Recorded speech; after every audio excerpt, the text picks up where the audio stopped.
예, 반갑습니다. 성전입니다. 예, 예. 안산까지가 멀긴 머네요. 오늘 제가 이제 그 건국대학에서 내년에 이제 60만 세 100주년이래 가지고 이제 60만 세 그 기념 사업에서 학술 세미나가 있어 가지고 이제 좀 갔었다가 이제 여기까지 오는데 거의 뭐 시간 반이 넘게 걸리더라고요. 예, 그래서 아 진짜 멀긴 멀구나 이제 그런 생각을 한번 했었는데. 네.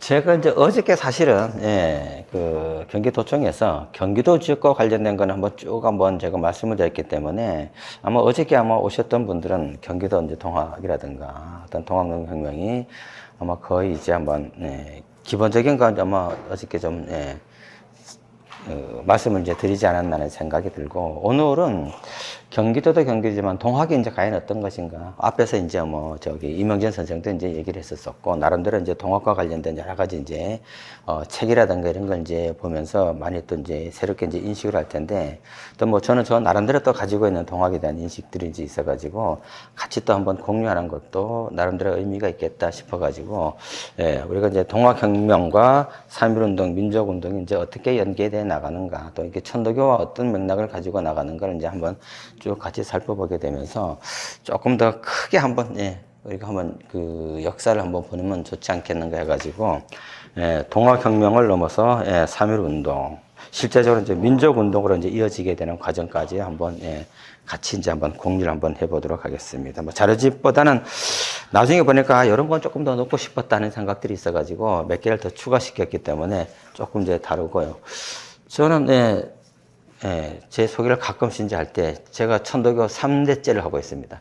제 이제 할아버지 때, 황해도 금천이라고 혹시 들어보셨는지 모르겠지만은 예성강을 경계해가지고 저 북쪽에 있는, 이제 지역에서 이제, 금천군이라고, 거기서 이제 지내셨는데 아마 저희 아버지 얘기를 들어보게 되면 아마 1904년, 5년 그때 아마 동학에 입도한 것 같더라고요. 저 이제 그 할아버지께서 이제, 그래서, 하시다가 이제, 저희 그 아버지도 이제 천도교 청년당 활동, 많이 이제 청호당 활동도 이제 많이 하셨었고.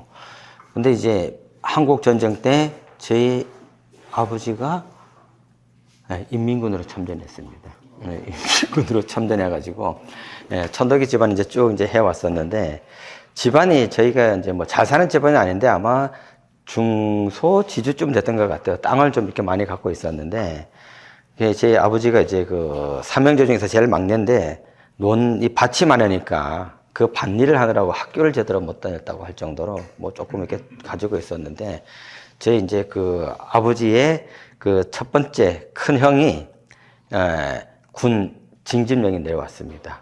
징집령이 내려왔는데, 큰 형을 보내질 못하고, 저희 아버지가 대신 이제 징집 가가지고, 한국 6.25 전쟁에 이제 참전했었고, 근데 이제 방공포로 이제 잡혔었는데, 이제 거제도까지 갔다가 이제 저기 이제 광주를 거쳐서 이제 논산에서 이제 풀려났었는데, 근데 유일하게 이제, 고향이 안 들어가고, 남한에 남은 거예요. 이제 그러면서 이제 예전에 이제 천도교 해왔던 얘기를 이제 가끔씩 해주고 그러는데, 뭐 아무래도 이제 뭐 해방 후에 그 전쟁 끝나고 나가지고, 방공포로 이제 석방돼서 이제 살다 보니까는 이제 여러 가지 어려운 점이 많았었죠. 그래서 이제 조금 이제 강원도 삼척이라는 곳에 가서 이제 터를 잡고, 그러면서 이제 조금 여유가 생기면서 이제 천도교 이제 복구해가지고, 저희 쭉 내려오면서 이제 저는 이제 어릴 때부터 아버지 이제 손잡고, 천도교를 이제 다녔던, 기억이 좀 많이 남아있고. 그래서 저희 집안이 이제, 5남매인데, 5남매 중에서 이제 천도교를 열심히 하는, 자식은 둘밖에 없습니다. 저하고 저 바로 밑에 성강현이라고 이제 있는데,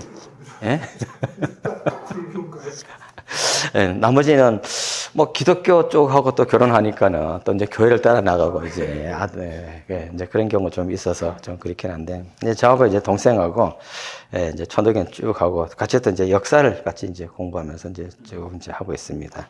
그래서 저는 이제 뭐 어릴 때부터 쭉 이제 해왔었고. 제가 이제 역사 공부를 좀 하고 싶었었기 때문에 아무래도 이제 천도교의 신인간이라고 하는 잡지사가 있습니다. 거기에 들어봐가지고 천도교 관련 잡지를 쭉 보면서 이제 공부를 좀 해야겠다 싶어서 이제 느지막이 경기대학교에서 석사를 마치고 그다음에 이제 한양대학에서 이제 박사를 마쳤는데 그 박사 학위 논문이 천도교 청년당 연구입니다. 그래서 일제 강점기 시대 때 가장 컸던 청년 단체 중에 하나였던 청년 단체를 이제 제가 했었고 제 동생은 저희 아버지가 방공프로 출신이잖아요.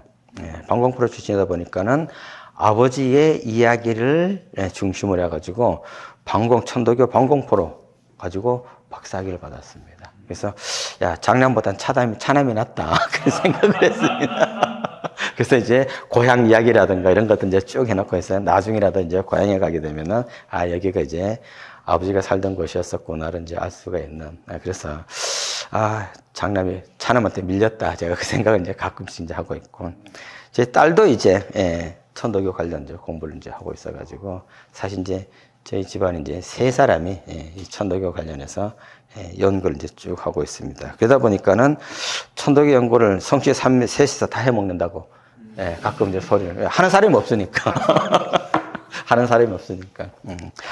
근데 세 사람이 이제 그런 얘기를 많이 하는데 그래서 저는 이제 오랫동안 해왔기 때문에 천도교에서 지금 이제 상주 선도사라고 하는 직책을 이제 맡아서 이제 하고 있고요. 상주 선도사라 그래가지고 가끔 저 상주가 저 경상도 상주인지 알더라고요. 전혀 그건 아니고 상근한다는 상임 상근한다는 이제 그런 의미가 이제 상주고 그다음 이제 선도사가 이제 많이 있습니다. 많이 있는데 그 중에 두 사람 내지 세 사람이 이제 상주 선도사가 돼서 천도교 중앙총부에서 이제 여러 가지 뭐 교회 선도사 무슨 전도사인가요? 선자가 이거 간머리 밑에 이런 선자거든요. 그래서 이제 그거는 이제 주로 교단의 뭐 자문이라든가 그다음 이제 중요한 일 같은 거라든가 이런 거 있을 때 이제 좀 이렇게 의사결정에 조금 이제 반영하고 그리고 이제 교리라든가 교사 이런 거 연구를 좀 이제 주로 많이 하는 직책이 이제 선도사고요. 최근에 경희대학교에 평생교육원에 강의를 한번 하게 돼가지고 또 학교 쪽에서 이제 저렇게 쓰면서 이제 제가 같이 좀 하고 있습니다. 그래서 이제 저는 이제 3대째 천도교를 이제 하고 있다는 말씀을 먼저 드리고 한국사의 이해라고 통사를 하고 있습니다. 통사요. 통사가 제일 어렵습니다. 전체를 다 해야 되기 때문에. 근데 이 평생교육원을 이제 봤더니 이제 대체적으로 그 외국인을 상대로 그 교사 자격증을 준비하는 분들이 이제 많이 좀 하더라고요. 그래서 이제 한국어라든가 한국사 이런 걸 갖다 이제 기본적으로 조금 이제 배우는 분들이 조금 많더라고요 보니까. 그리고 이제 그 이제 학점 저거기 때문에 학점을 맞으면 이제 뭐 그 이제 뭐 석사라든가 이제 또 그 위에 또 공부를 할 수가 있는 이제 그런 과정이 되기 때문에. 그러니까 이제 가면 이제 제 또래 된 사람부터 시작해서 저 아래까지 이제 있는 다양한 계층이 이제 구성되어 있는 것이 평생교육원입니다. 각 학교마다 다 있어요. 대학에 이런 말 하면 안 되지만 돈벌이 수단으로 이제 많이 이제 한다는 얘기도 이제 있을 정도로 대학마다 이제 평생교육원을 좀 가지고 있습니다. 요즘에 또 이제 그 공부에 대한 그 교육에 대한 어떤 자기 그 성취에 대한 욕망들이 많아가지고 조금 이제 여유가 있고 시간이 있는 분들은 또 이제 저런 쪽에서 또 많이 하고 퇴임을 하신 분들이 또 많이 또 하는 분들도 있더라고요. 그래서 이제 이 평생교육원이 괜찮다는 생각이 이제 들었습니다. 그래서 제 뭐 목차가 이제 대충 있어요. 동학이란 과연 무엇인가? 뭐 또 여러분이 잘 알고 계시는 분 것도 있겠지만은 또 제가 갖고 있는 동학은 또 이제 이렇게 이해하는 것이 가장 또 쉽지 않겠는가 하는 생각을 좀 가지고 있고요. 그 다음에 이제 동학농민혁명이 어떻게 전개돼 갖고 경기도에서 이제 동학농민혁명 간단하게 한번 정리를 한번 해보고 그 다음에 이제 동학이 이제 천도교로 이제 명칭을 이제 바뀌게 되죠. 그 과정.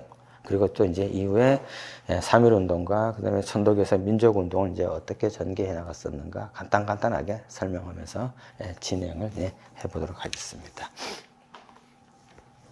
자, 동학이란 이제 우리가 이제 어떻게 이제 이해해야 될 것인가 이제 하는 건데, 뭐 동학은 뭐 지난번에 그 이명재 선생이 이제 뭐 하셨기 때문에 아시겠죠? 1860년 4월 5일, 이제 음력이죠. 예, 음력. 예, 그래서 이날 경주 가정리에서 수은 최재호 선생이 창도했던 또는 창명했던, 요즘은 이제 창명이라는 말을 좀 많이 쓰고 있습니다만은 한국의 종교 또는 이제 사상이라고 이제 볼 수가 이제 있는 거죠.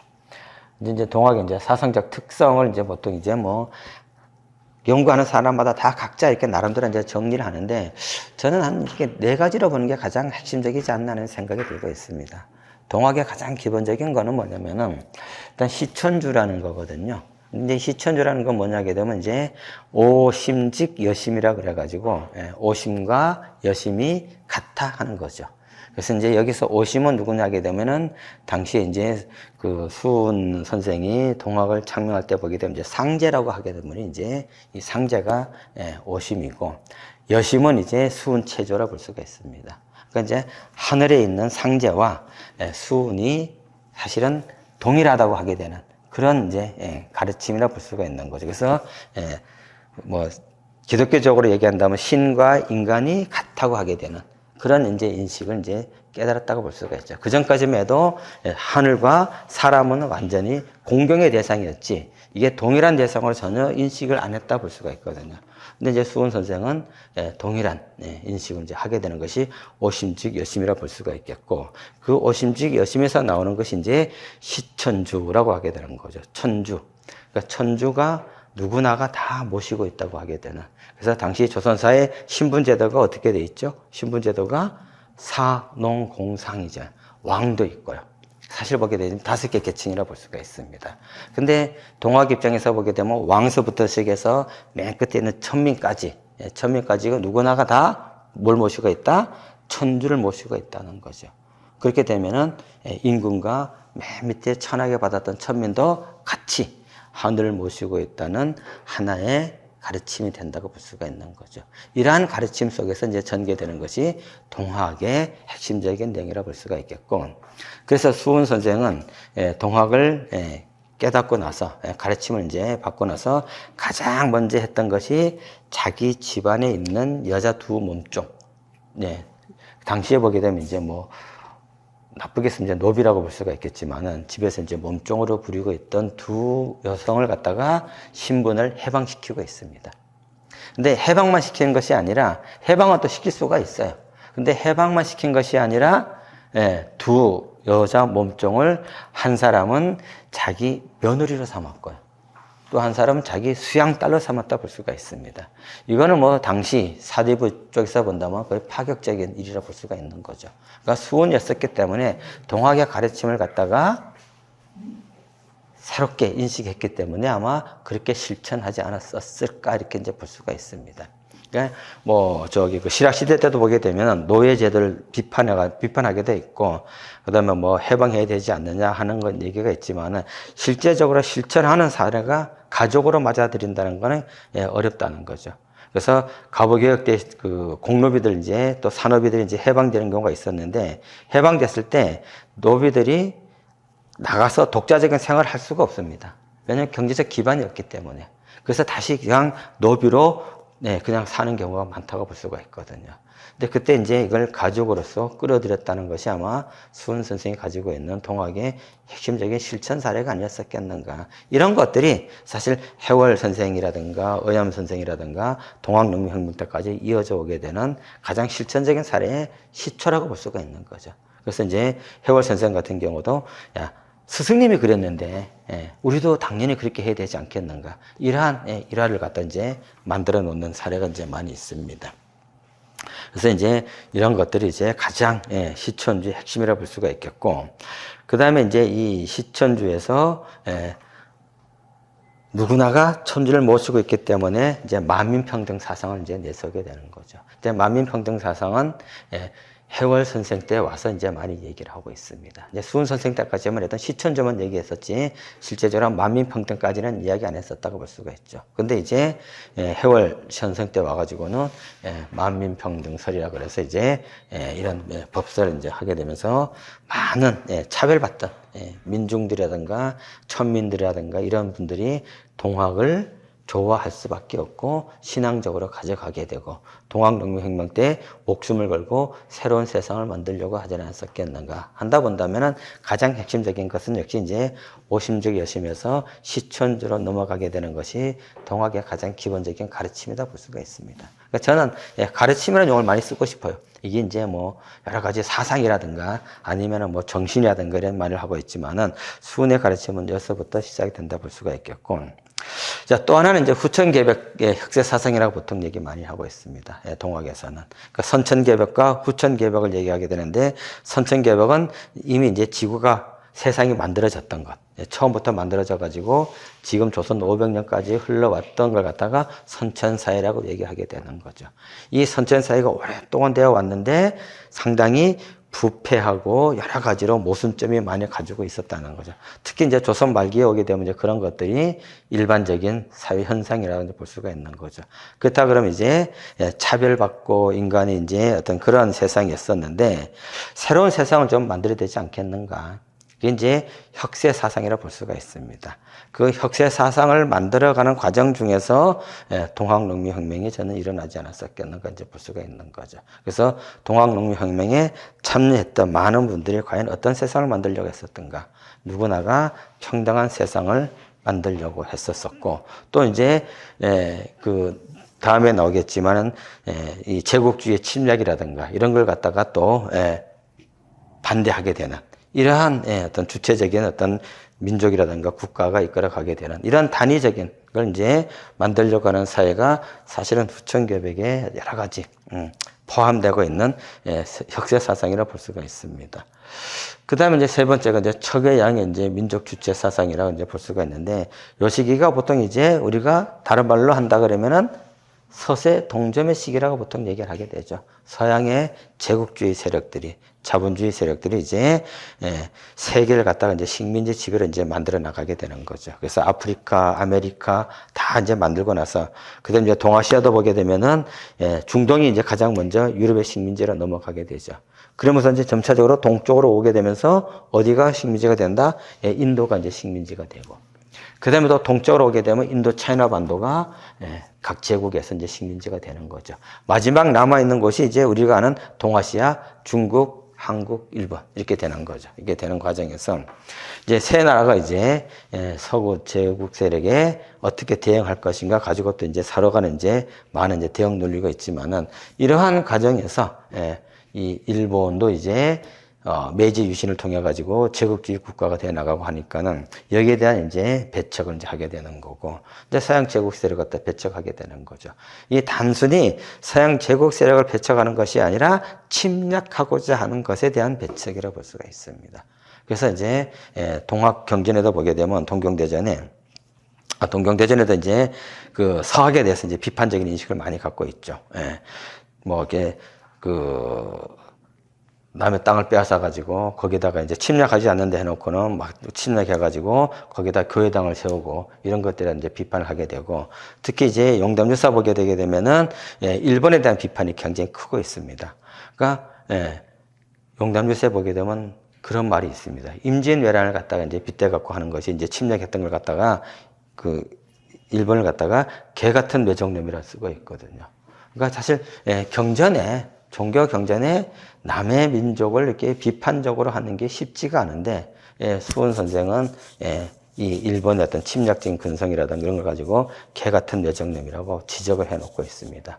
그래서 일제가 우리 조선을 식민 통치를 하게 되면서 천도교 경전에 있는 개 같은 내정놈을 지우라고 얘기를 하고 있습니다. 그래서 이제 식민지 이제 그 강점하고 나서 이제 당시 이제 의암 손병희 선생이 이제 살아 계셨으니까는요. 이제 부릅니다. 이제 천도교 경전에 개 같은 외종님이 있는데 일본의 입장에서 본다면 이거 아주 껄끄러울 수밖에 없잖아요. 동화가 맨날 앉아가지고 개 같은 외종님하고 경전을 갖다 외우고 하는데 이거 계속 뒀다가는 식민 통치에 반대되는 그러한 저촉되는 어떤 그런 것들 이제 할 수밖에 없으니까 이걸 갖다가 이제 없애라 이제 얘기를 하죠. 근데 많은 사람들이 조선 총독이 이제 의암 손병희를 불러가지고 이제 그런 말을 했을 때 일반 사람 같았으면 어떻게 했을까? 그렇게 할까요? 뭐 이제 이렇게 하지 않았을까. 배포가 좀 작다 그러게 되면은, 그걸로 인해서 천도교가 여러 가지 이제, 많은 피해도 입을 수가 있겠고, 또 이제 탄압도 받을 수가 있으니까. 근데 이제 선병 선생은 이렇게 얘기했다고 하고 있습니다. 나의 스승이 그렇게 말씀했기 때문에 제재된 도리로서 그걸 함부로 없앨 수가 없다고 얘기를 하고 있습니다. 이제 그것도 이제 의암 선생이 가지고 있는 또 하나 빠져나갈 수 있는 그러한 방편이었겠지만은 적어도 내가 그걸 갖다가 함부로 경전에서 스승님의 가르침을 뺄 수가 없다 그러면서 1938년 9년까지 그 용어를 쓰고 있습니다.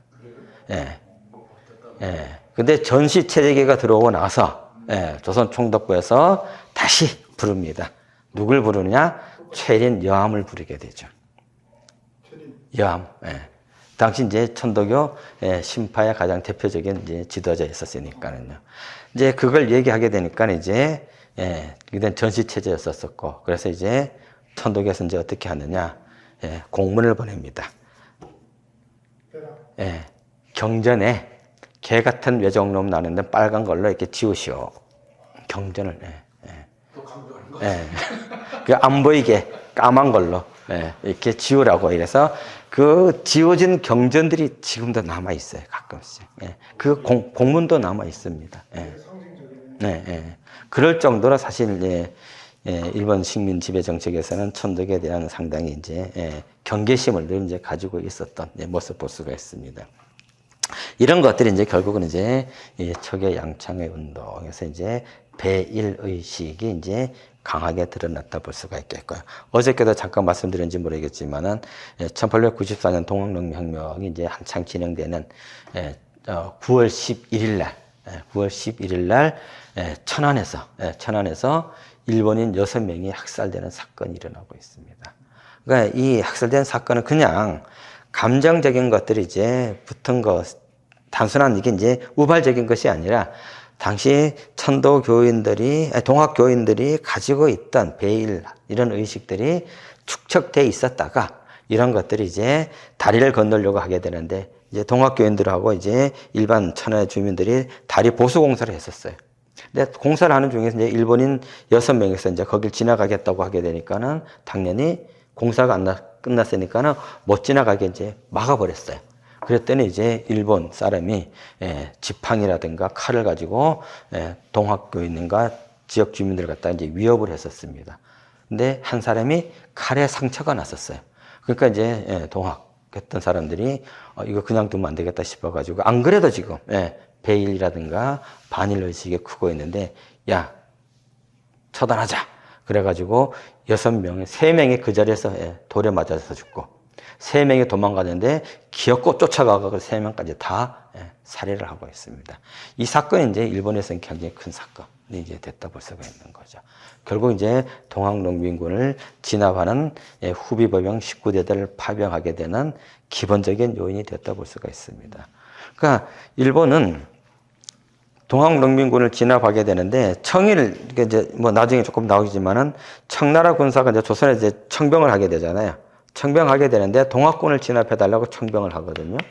근데 이제 뭐 우리가 아는 것처럼 텐진조약이 해가지고 조선에 두 나라 중 한 나라가 출병하게 되면 동시에 출병하게 되는 천진조약의 4번째 조항이 하나 있습니다. 거기에 따라 가지고 이제 두 나라가 이제 같이 출병하게 되는데 청나라는 동학군 진압을 하기 위해서 어디로 들어오게 되느냐?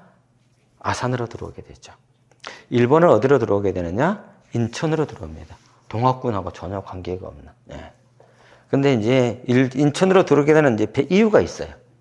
왜 인천으로 들어오게 되냐면은 첫 번째가 반일 배일 의식이 당시에 동학도 있고 많이 이게 조선에서 보면 이게 많이 이제 충만돼 있기 때문에 일본인이 살해되는 것을 가장 두려워하고 있습니다. 그리고 갑신정변 때 공사관, 영사관 다 불타버리고 그리고 일본인들이 상당히 희생이 됐고 영사 직원이 살해되는 사례가 있었습니다. 그래서 일본은 조선에 파병할 때 파병 명분이 뭐냐게 되면은 공사관, 영사관 그리고 거류민 보호가 첫 번째라 볼 수가 있습니다. 그렇기 때문에 일본군의 그 동학군들에 의해서 일본군이 살해가 되고 나니까는 가장 민감하게 반응을 했다 볼 수가 있는 거거든요.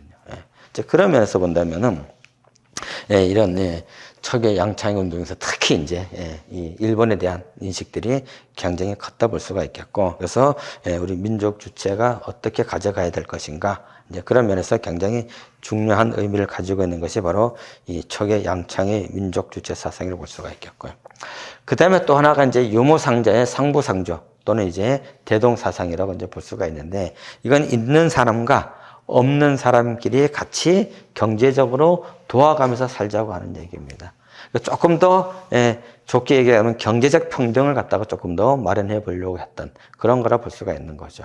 우리가 이제 박근혜 정부 때 이게 이제 경제적 공동체가 잘못 이해가 돼가지고 좀 부정적인 의미를 조금 이제 있지만은 원래 경제적 공동체는 그런 의미거든요. 있는 사람과 없는 사람들이 서로 이렇게 놀아가면서 이제 살게 되는, 우리가 이제 자본주의 사회에서 가장 큰 모순점이 뭐냐면은 빈부격차가 큰 거잖아요. 이게 자본에 의해 가지고 이거를 최소한으로 축소시키고 갭을 줄이자는 것이 사실은 동학에서 있는 유무상자의 이런 상부상조 사상이라 볼 수가 있습니다. 이런 것들이 이제 있었기 때문에 당시에 많은 일반 민중들이 동학에 좋아하게 되고 신앙으로까지 받아들이게 됐다고 이제 볼 수가 이제 있는 거죠. 그 다음에 이제 동학 사상이 이제 어떻게 발전해 나갔었는가. 우리가 이제 일반적으로 아는 거 수훈체조 선생 때 보게 되면 이제 시천주라고 보통 얘기 많이 하죠. 누구나가 천주를 모시고 있다고 하게 되는. 근데 이제 그 제자 해월 최시영 선생 같은 경우는 조금 더 이거를 확산시켜가지고 사인여천이라고 보통 얘기를 많이 하게 되죠. 사람을 어떻게 해야 된다? 하늘과 같이 섬겨야 된다고 하게 되는. 단순히 시천주만 가지고서는 안 된다 이거죠. 실천을 어떻게 해야 되느냐? 섬기는 걸로 실천을 해야 된다고 얘기하고 있습니다. 그러면서 이제 여기서 언급 안 했지만은 아마 지난번에 임명진 선생이 아마 그 보니까 나오는데 삼경 사상이 이제 나오게 되는 거죠. 그래서 우리가 경천과 경의는 뭐 일반적으로 하지만은 뭐까지 사소하게 다루는 물건까지도 공경을 해야 된다고 하게 되는. 이래서 이제 요즘에 많이 하고 있는 것이 생명운동이라든가 환경 생태운동까지 경물에서 보통 이제 이야기를 이제 많이 하고 있는 것이 동학의 또 이제 가르침이라 볼 수가 있죠. 기독교 같은 경우는 자연을 하나의 정복의 대상으로 이제 삼았었거든요. 요즘 와서는 조금 이제 변화시켜 나가고 있죠. 워낙 이제 생태 문제가 논란이 되고 있으니까 이제 바꿔 나가고 있지만, 기본적으로 본다면 정복의 대상이었었기 때문에 이분법적으로 이제 봤다는 거죠. 근데 이거는 이제 그런 것이 아니라 하나의 개념으로 이제 보려고 하게 되는 것이 동학의 가르침의 핵심, 그 중에서도 이제 효월 선생의 이제 가르침이라 볼 수가 있습니다. 그 다음에 이제 의암 손병희 선생 때 오게 되면 이제 천독의 종지라 그래서 이제 인내천이라고 보통 얘기하죠. 사람이 곧 뭐다? 하늘이다. 이제 바뀌었습니다. 천내인이 아니라 이제 인내천이 되는 거죠. 시천주 오신종 예수 보게 되면 천이 인인데, 의암 손병희 선생 때 오게 되면 이제 인이 앞으로 나오게 되는 그런 과정은 이제 또 바뀌게 되는 모습을 이제 볼 수가 있습니다. 이제 이런 것들이 이제 그 동학 사상의 이제 하나의 발전이라고 볼 수가 있겠고, 그래서 수훈과 해월 시대가 는 보통 동학시대입니다. 동학시대. 그리고 이제 손병희 선생의 앞부분도 동학시대라 볼 수가 있는 거죠. 근데 이제 손병희 시대에 오게 되면서 이제 천도교라고 하게 되는 이제 새로운 시대가 이제 바뀌어가게 되는 이제 모습을 볼 수가 있습니다.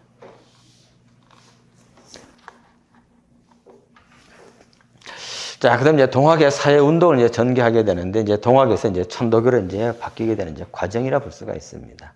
우리가 이제 동학과 천도교를 이제 많은 그 이제 시민단체라든가 이제 진보적인 분들 같은 경우는 이걸 이분법적으로 나눠서 자꾸 보려고 그러거든요. 나눠서 보려고 그러는데 사실 이게 이제 나눠서 봐야 될 성질이 아니라 볼 수가 있습니다. 근데 왜서 그러냐 하면 이제 우리가 이제 반봉건 반외세만 가지고 이제 이야기를 하고 있는데, 시대적 살아가면서 우리가 어떻게 대응해 나갈 것인가, 이런 관점에서 본다면은 동학이 곧 천도교로 이어져 갈 수밖에 없는 구조가 된다 볼 수가 있는데, 1892년부터 93년에 교조 신원 운동을 이제 전개하고 있습니다. 근데 교단에서 쓰게 되는 용어라 볼 수가 있어요. 저는 사실 이 말 쓰고 싶지가 않아요. 뭐라 쓰고 싶냐 하게 되면은 포교의 자유화 운동이다, 아니면 신앙의 자유화 운동으로 쓰는 게 더 포괄적이지 않겠는가. 그래서 왜서 그런지 하게 되면은 1886년에 이때 뭐가 서학도 이제 사실 동학같이 탄압을 받아왔었잖아요. 그 성리학 이데올로기 체제 하에서. 근데 1886년에 조불수호 통상조약이 맺어지고 있습니다.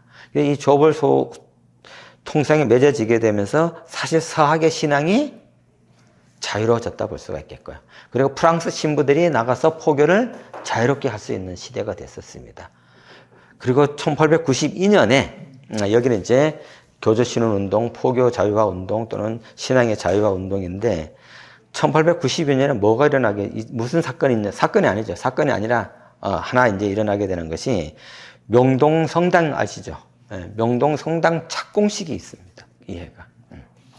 그러니까 서학이 이제 어느 정도 조선 사회에서는 보편화 신앙의 자유가 형성됐다고 볼 수가 있어요. 근데 동학은 여전히 어떻다? 탄압을 받고 있다는 거죠. 동학했다는 이유로 재산이 뺏기고 목숨을 갖다 잃게 되고 하게 되니까는 서학도 같이 탄압을 받아왔었는데 이제는 서학이 자유로워지고 심지어 종교 교회당까지 만들어지려고 하게 있으니까 동학교단 쪽에서는 당연히 요구할 수밖에 없는 거죠. 신앙의 자유화 운동을. 그래서 교조가 수은체조 선생이 억울하게 죽었다는 걸 갖다가 풀어달라고 하게 되는 거죠. 이걸 풀어주게 되면은 신앙의 자유가 형성된다고 볼 수가 있는 거거든요. 그래서 저는 이걸 이제 조금 더 크게 좀 봐야 되지 않겠는가. 너무 교단적에서 교조 신운 운동이라면 자꾸 용어를 쓰게 되는데 저는 포교 자유화 운동이라든가 이제 이런 쪽으로 조금 더 접근해 볼 필요가 있지 않겠는가. 그 연장선에서 이제 일어나는 것이 1894년에 동학혁명 또는 동학농민혁명이라고 이제 보통 이야기를 많이 하게 되는 거죠. 이때 1893년 2월 달에 광화문에서 이제 여기 이제 교조 신운 운동을 전개하게 되는데 지방에 있는 동학교인들이 서울에 이제 많이 올라가게 되죠. 올라가서 보니까는 조선이라는 나라가 벌써 서세의 침략적인 갖다가 당하고 있다 이렇게 보는 겁니다. 나라가 굉장히 위태롭게 됐다고 이제 보는 거예요.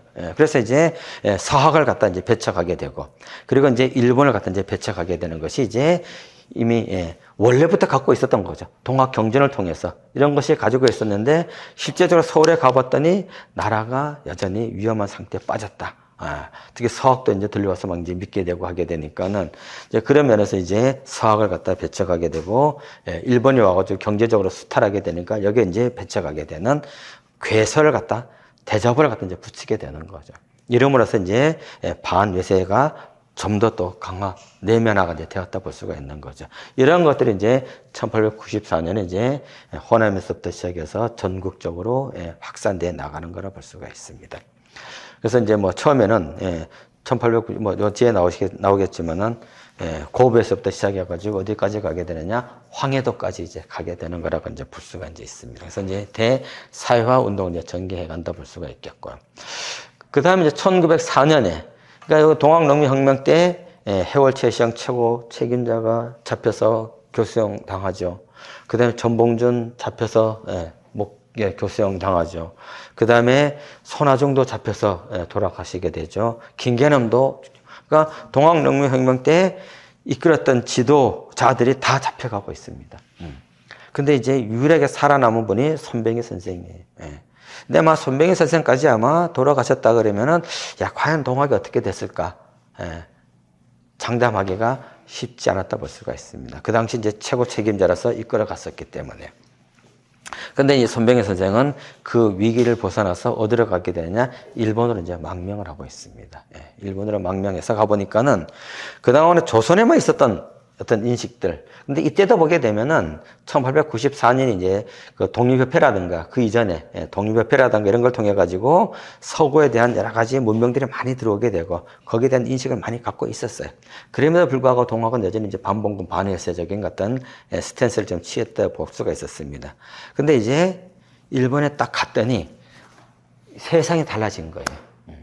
그동안 우리가 멸시해왔던 일본이라는 나라가 개화가 되고 그 다음에 그 메이지 유신을 통해 가지고 근대 국가로 발전하게 되니까 의함 손병희 선생 입장에서는 이거는 이제 아니다. 뭔가 변화해야 된다. 그래서 이제 근대 문명을 받아들이기 시작하게 되는 거죠. 이건 아마 일본에 가지 않았더라면은 아마 그런 경험을 못했을 텐데 그 경험이 사실 이제 동학에서 천도교로 전환되게 되는 가장 핵심적인 요인이라고 이제 볼 수가 있습니다. 그래서 이제 일본에 계시면서, 일본에 머무르면서, 당시 이제 국내에 있는 동학에게 그 교단에게 값진 개화 운동을 이제 전개하게 되는 거죠. 근대 문명 수용을 이제 하게 되는데 바로 흙의 단발을 하고 있습니다. 흙의 단발. 거모는 있고. 그 당시에 우리 조선 사람들은 정말 머리에 뭐 있었죠? 상투가 있었잖아요. 상투. 가 쓰고. 예. 이걸 이제 없애버려야 된다고 얘기하는 거죠. 그래서 흰 옷을 갖다가 어떻게 한다? 검은 옷으로 염색해서 옷을 입고, 그 다음에 이제 상투트는 갖다가 잘라서 단발을 해야 된다. 이게 근대 표준이라고 이제 본 겁니다. 근대 표준이라는 거. 그래서 이제 흙의 단발 운동을 이제 전개해 나가게 되죠. 근데 이 과정에서 당시 유림 세력에서도 본다면 기본적으로 성리학 이데올로기를 지켜 오려고 하는 그룹들이 있었죠. 이게 이제 위정척사라고 보통 얘기를 많이 하게 되는데, 이들의 입장에서는 개화라는 것은 곧 뭐다? 외색이라고 이제 본 겁니다. 그래서 단발령을 내렸을 때 이걸 거부하고 을미의병 같은 일으키게 되고 하는 과정을 볼 수가 있는 거거든요. 그러니까 1904년에 5년에 동학교단에서 전부 다 이제 단발을 하게 되니까 저놈들은 뭐다? 서양화가 되고 일본 외색으로 이제 간다는 거죠. 그래서 이제 동학교인들이 이 의병들한테 또 많이 희생되는 사례가 또 이제 나타났다 볼 수가 있습니다. 이러한 과정을 거치게 되면서 이제 진보회라는 단체를 만들어서 이제 흙의 단발 운동을 이제 전개해 나가고 있는 거죠. 그러면서 이제 그동안 반봉건 반예서가 이제는 근대화되어가는 세계적인 풍조 속에서 동학도 반외세에서 이제는 근대화로 이제 바뀌게 되는, 탈바꿈하게 되는 요소가 바로 여기에 있는 거라 볼 수가 있는데, 이거를 위정척사 입장에서 계속 이야기한다 그러면 이제 동학과 천도교는 이제 분리해서 보려고 하게 되는 거고, 이제 그렇지 않으면은 시대적 흐름에 따라간다면 이제 동학이 자연스럽게 이제 천도교로 넘어갈 수가 있는 과정이라고 볼 수가 있는 거죠. 근데 이제 일부에서는 여전히 이제 반봉건 반외사라는 기치하에서 이분법으로 이제 보려고 하게 되는 것도 없지 않아 아직도 이제 그렇게 얘기하는 분들이 있습니다만은, 그런 시대적 흐름을 조금 더 봤으면 좋겠다는 생각을 가지고 있고요. 그래서 1905년 12월 1일 날 이제 동학을 천도교라고 이름을 갖다가 바꾸고 있습니다. 그래서 처음으로 우리 5,000년 역사사에서 천도교라는 용어가 처음으로 이제 등장하고 있습니다. 근데 이 등장하는 것이 흔히 얘기하는 것처럼 이제 동학을 천도교로 바꾼다 이런 광고가 아닙니다. 그런 광고가 아니고, 이 광고가 대한매일신보, 그 다음에 황성신문, 제국신문에 한 보름 동안 나고 있습니다. 광고가 나는데, 그 광고 내용이 뭐냐면은 교당을 건립을 하는데, 우리가 동학에서 천도교, 그러니까 이 천도교라는 것이 이미 46년 전에부터 시작이 됐다. 그러면서 이제 천도교라는 용어를 이제 쓰고 있는 거예요. 근데 46년이 뭐냐면 바로 동학이 창명된 해라 볼 수가 있거든요. 그러니까 동학이 천도교로 이제 바뀌었다고 하게 되는 상징성을 갖다가, 그동안 이제 보통 우리가 뭐 동학교단에서 이제 교주 뭐 이렇게 불렀었거든요. 근데 이때 오게 되면 이제 그 해월 시대 때 오게 되면은 스승님을 선생이라 불렀습니다. 선생이라 불렀어요. 근데 의암 시대 오게 되면은 해월도 선생이 되는 거예요. 그 다음에 이제 수훈도 선생이 되는 거예요. 그러니까 이게 이제 같은 선생이 되니까 이게 모양새가 이상해졌습니다. 그래서 수훈을 갖다가 이제 대선생이라 부르게 되는 거죠. 대선생. 근데 이제 의암시대 오게 되면서 이제 이건 이제 성사, 신사, 대신사로 이제 바뀌게 이제 된다 볼 수가 있는데, 이제 그러면서 이제 천도교 최고 책임자를 그 전까지만 해도 선생, 대선생이라 불렀었는데, 이때는 대도주라고 쓰고 있습니다. 그러면서 이제 호칭도 이제 받게 되게 되는 모습을 볼 수가 있겠고, 그래서 근대 종교 표준이 뭐냐? 바로 교당이라는 겁니다. 교당. 일본에 가서 봤더니. 그래서 이제 천도교 동학도 이제 교당을 건립하기 위해서 새롭게 탈바꿈한다 그러면서 이제 천도교라는 용어를 갖다 이제 쓰고 있으면서, 그다음부터 이제 천도교라는 것이 이제 일상화에 돼 간다 볼 수가 있는 거죠. 그래서 이제 근대적인 이제 종교로서 탈바꿈하게 되는 것이 하나의 흐름이라는 볼 수가 있습니다. 혹시 이건 이제 사진을 좀 이제 동학교 문화유적 해가지고 이제 한 3개 정도 제가 가져왔었는데, 경주에 가면 동학이 창명됐던 수훈 선생의 동학을 깨달았던 용담정입니다. 혹시 가보신 분 계세요? 안 가보셨죠? 여기 뭐 천도교인들은 이제 뭐 대체적으로 이제 가보는 거지. 예. 여기가 아주 신기한 곳입니다. 가면 핸드폰이 잘 안 터져요. 예, 저기가. 예. 아주, 예. 그래서 여러 가지 이제 뭐 어려운 점도 이제 없지 않아 있지만 그만큼 이제 상당히 기가, 예, 예, 많이 이제 모여있는 집약된 곳이라 볼 수가 있겠고.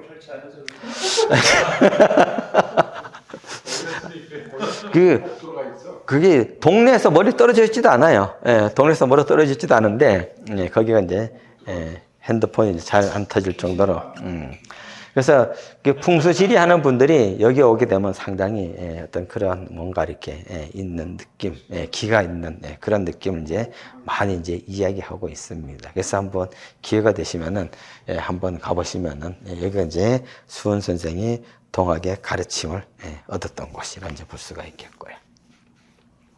지금 거기 밑에 그 동학기념관이 예, 동학교육원. 네, 예. 거기 밑에 일반인들한테 개방이 예, 개방이 되고 있습니다. 거기 가면 이제 예, 저렴한 가격에 예. 몇 박을 있을 수 있어요. 예, 몇 번 있을 수가 있습니다.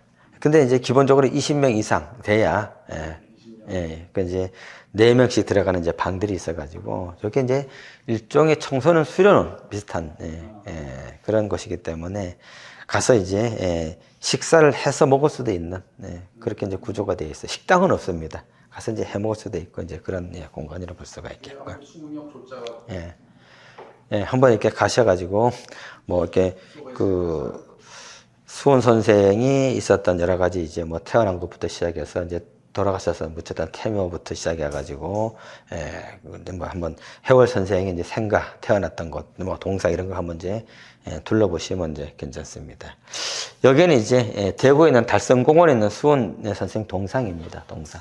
예, 돌아가신 지 순도하신 지 100주년을 맞아가지고 예, 대구에서 이제 예, 건립했던 곳인데 왜 그럼 대구에서 건립을 했느냐? 대구에서 돌아가셨습니다. 이번 마지막 예, 순도하신 곳이 예, 대구에 있는 저기 그 황성 거기가 관덕정이라고 보통 얘기를 많이 하죠. 관덕당이라고 얘기하게 되는데 지금의 대구에 가면 가장 중심가에 현대백화점이 있습니다. 그 현대백화점 인근. 그래서 이제 수원 선생의 마지막 생을 보냈던 곳이라 볼 수가 있겠고. 용담정 있는 데가 무슨 공원으로 조성이 안 돼 있어요? 아직 공원은 조성 안 돼 있고요. 예. 그래서 제가 얘기 들어보니까 우리 천도교 총부에서는 그거를 역사공원으로 좀 지정을 해서 조성을 해달라고 하는 거를 지금 청와대 쪽에 이제 지난번에 이제 그 종교 지도자들이 모여가지고 이제 그 이재명 대통령하고 이제 같이 이제 자리를 했었는데 그때 이제 천도교 교령 되시는 분이 거기 용담 일대 쪽에 동학 역사 문화 공원을 한번 조성했으면 좋겠다 그랬더니 이제 이재명 대통령이 관심을 가져가지고 그럼 계획서를 하나 이렇게 초안이라도 만들어 달라고 하는데 아직까지 지금 만들지 못해서 지금 못 전해줬는데. 그게 수건이라고. 예, 그게 수건이죠. 예전에도 성역과 사업이라 그래가지고 그 일대가 이제 그 좀 됐었는데 예, 아직까지도 좀 제대로 지금 안 돼 있는 모습 볼 수가 있습니다. 예. 아직은 안 됐어요. 그래서 모델이 뭐냐 하게 되면 그 영주에 가게 되면 그 선비마을이 있습니다.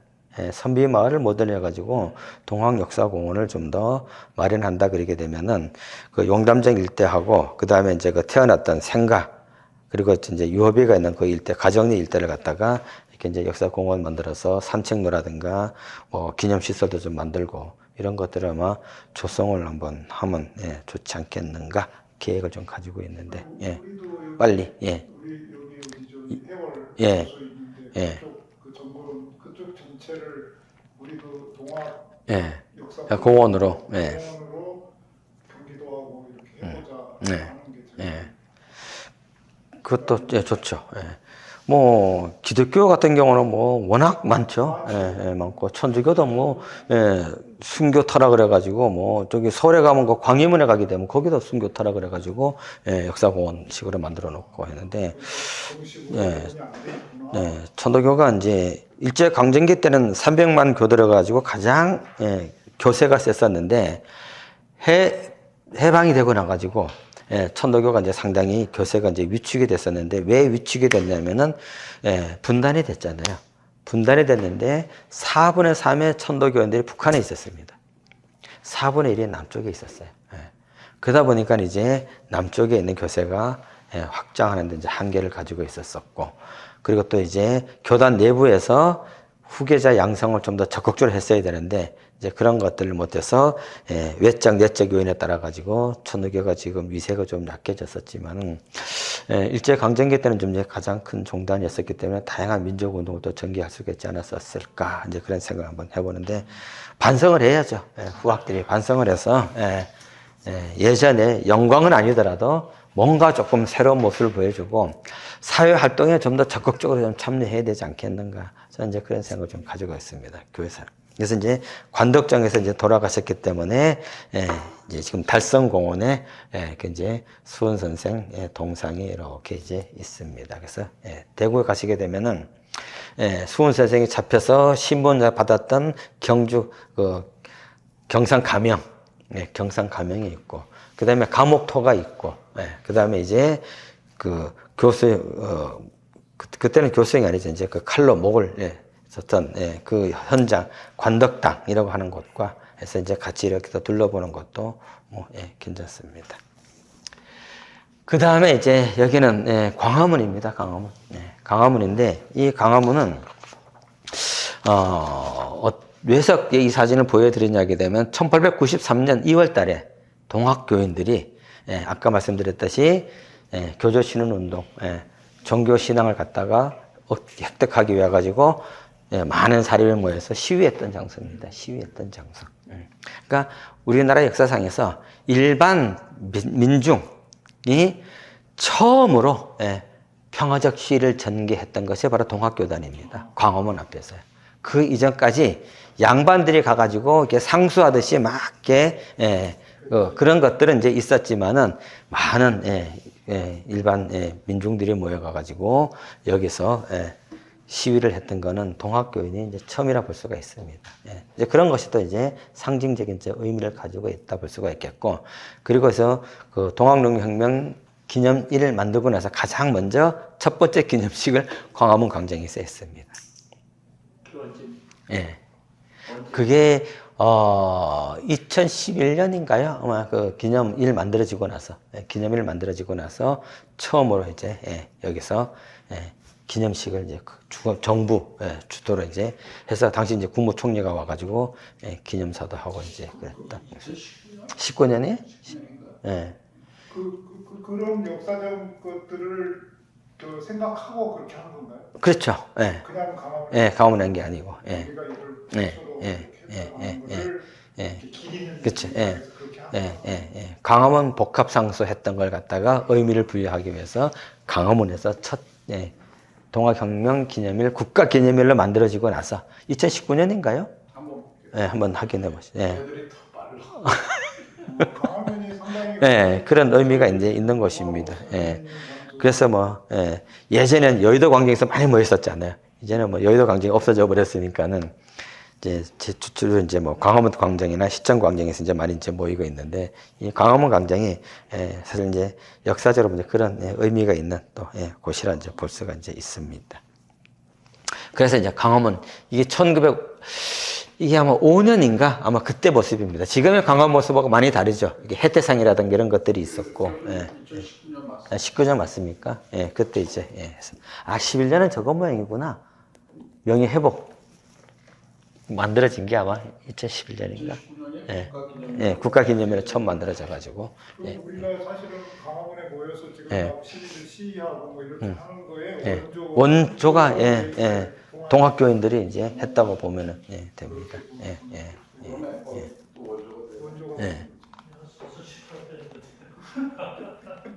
그래서 옛날 저거 이제 걸고 가서 시위를 이제 평화적 시위를 이제 하면 됩니다. 자, 이제 동학농민혁명에 이제 대해서 이제 살펴보게 되는데, 사실 동학농민혁명에 대한 용어들이 다양해져. 지금도 다양하고 있습니다. 근데 이렇게 이제 많은 용어들이 역사적 사건이 1845년부터 49년 넘어가는 역사적인 사건에 어떤 관점에서 보냐에 따라 가지고 명칭이 지금 저렇게 시대적으로 달라지고 있는 모습을 볼 수가 있는데, 동학난이라고 하게 되는 건 대체적으로 이제 왕조시대 인식 가지고 있는 전근대적인 인식을 가지고 있으면서 밀란이라는 난의 개념을 해서 이제 써왔었는데, 대체적으로 1960년대까지 저 용어가 여전히 사용되어 왔다고 이제 볼 수가 있습니다. 그 다음에 이제 동학 운동이라고 이제 보통 이제 얘기를 하겠죠. 난보다는 이제 운동이라고 얘기를 하게 되는 것도 이제 초기에 있었던 모습 볼 수가 있겠고요. 그 다음에 이제 동학혁명이라고 한때 많이 썼었습니다. 국가에서도 동학혁명이라고 썼었죠. 천도 교단 쪽에서도 이제 농민자를 빼고 혁명이라고 이제 그냥 이제 쓰고 있습니다. 그래서 이제 천도교 쪽에서는 그동안에 동학혁명 기념일이라 그래가지고 기념식을 이제 꾸준히 이제 해왔던 모습을 이제 볼 수가 있겠고요. 그 다음에 동학농민혁명은 사실 동학과 농민의 결합어라고 볼 수가 있는 거죠.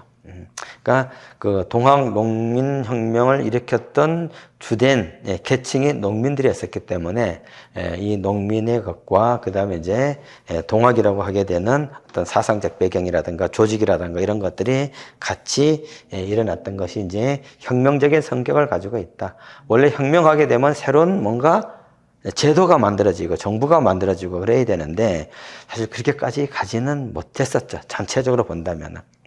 우리가 뭐 직강소화 그래가지고 전주에다가 설치를 했었지만은 더 큰 틀에서 보게 되면 나름대로 이제 그 목표를 달성하지 못했기 때문에 혁명이란 말을 안 쓰고 동학농민 운동이란 말을 이제 쓰게 되는 것이 교과서적인 용어라 볼 수가 있습니다. 그래서 교과서는 지금도 동학농민 운동이라고 이제 쓰게 되고, 그 다음에 이제 학계에서는 동학 혁명적인 사고가 가지고 있었고 그걸 위해서 여러 가지 활동을 전개해 나갔었기 때문에 혁명이라고 보는 것이 타당하다. 그래서 학계에서는 지금 동학농민혁명이라고 이제 쓰고 있고 거의 통솔로 굳어져 갔다고 볼 수가 있습니다. 그 다음에 이제 동학농민전쟁이라고 이제 쓰고 돼 있죠. 일부 학자들 같은 경우는 이거는 이제 일본과 전투를 갖다가 많이 했었기 때문에 이제 전쟁이라고 이제 하게 되는 것도 이제 없지 않아 볼 수가 있겠고요. 그 다음에 맨 밑에 갑오농민 전쟁은 이제 주로 이제 유물론의 입장에서 보는 용어라 볼 수가 있습니다. 주로 이제 북한에서 많이 썼던 거라 볼 수가 있겠고, 이것이 이제 일본을 거쳐가지고 다시 한국으로 이제 역수입됐던 용어라 볼 수가 있는데, 지금도 일부에서는 갑오농민 전쟁이라고 이제 부르고 있습니다. 근데 여기에 의미는 좀 다르다 볼 수가 있죠. 동학을 배제시키려고 하게 되는. 그러니까 순수 동학은 외피설이다. 그래서 이제 동학하고는 사실상 관계가 없고, 그래서 농민들 중심으로 해가지고 일어났다. 그래서 동학을 떼고 갑오년이 일어났으니까 갑오라 쓰게 되고, 그 다음에 이제 또 계급적인 입장에서 농민이라는 걸 갖다 집어넣고, 그 다음에 이제 또 계급 투쟁도 보게 되면 이제 전쟁. 그러니까 우리는 자본주의는 없었지만은 기존에 있던 기득권 세력과 농민 세력 간의 어떤 전쟁의 개념을 갖고 이제 이 북한에서 쓰던 용어인데, 이 용어가 이제 일본을 거쳐서 들어와서 갑오농민 전쟁이라고 이제 쓰게 되는 역사학자도 지금도 좀 있습니다. 그런 개념에서 쓰는 분들이. 그렇지만 요즘 많은 역사적인 용어가 있지만은 지금은 동학교단 쪽에서는 여전히 동학혁명을 쓰기를 원하고 있습니다. 동학혁명. 근데 저는 농민이라 써도 괜찮다. 그리고 이제 예전에 저도 동학혁명을 썼었어요. 근데 최근에 제가 쓰는 건 거의 동학농민혁명이라 쓰고 있습니다.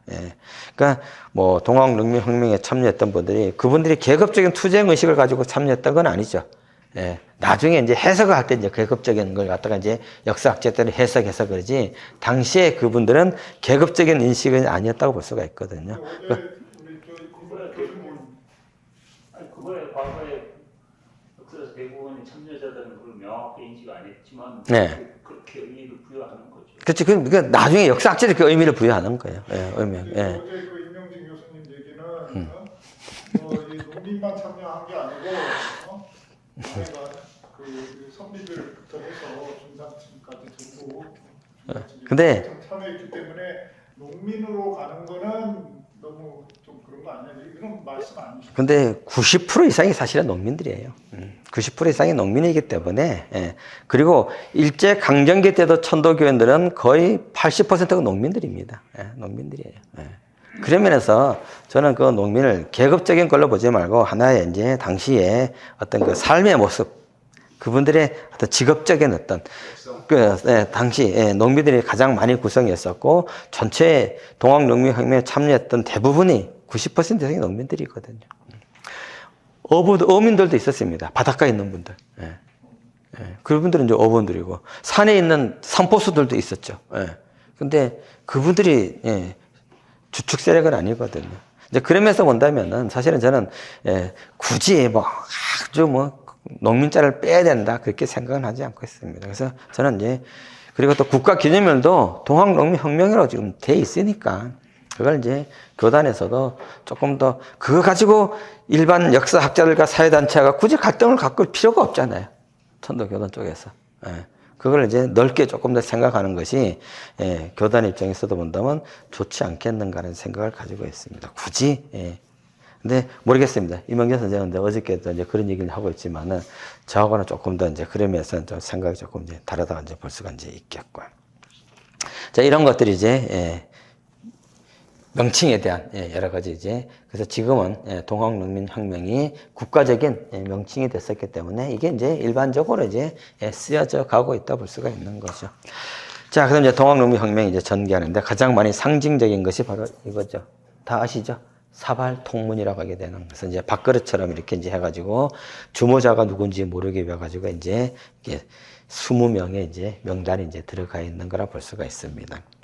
근데 이제 이게 진본이냐 아니냐 가지고 이제 논쟁이 이제 많이 있죠. 동학혁명 당시에 만들어진 거냐. 근데 사실은 저도 아니라고 보고 있습니다. 왜냐하면 하나의 역사적인 흐름을 갖다가 정리해 놓았던 건데 이제 어느 시기에 했었느냐 하는 거는 이제 조금 더 볼 수가 있어요. 근데 이건 이제 기록을 보게 되면 이제 가장 문제점 삼는 게 뭐냐면은 서명자가 한 사람이 썼다는 거죠. 글씨체가 다 같은 사람이 썼기 때문에. 근데 그럴 수도 있습니다. 왜냐하면 당시 농민들이 한자를 잘 몰라요, 사실은. 그러니까 저걸 이제 쓰신 분은 당시에 글씨도 쓰고, 그러니까 서기 역할 이제 그런 거 하는 거죠. 많은 사람의 뜻을 같이 우리가 보통 회의하고 나서 서기한 사람 따로 있잖아요. 이제 그런 거죠. 그런 입장에서 이제 봤을 수도 있습니다. 근데 그걸 이제 꼼꼼하게 짚어가지고 글씨가 다 똑같은데 저게 당시 진본이냐 아니냐 갖고 이제 논쟁을 하지만은 그래도 진본이라고 하는 분들도 있고 당시 이제 역사적인 흐름을 이제 한 사람이 이제 정리했다고 이제 하게 되는 것도 있고 요 안에 보게 되면 다양한 이야기가 좀 들어가 있거든요.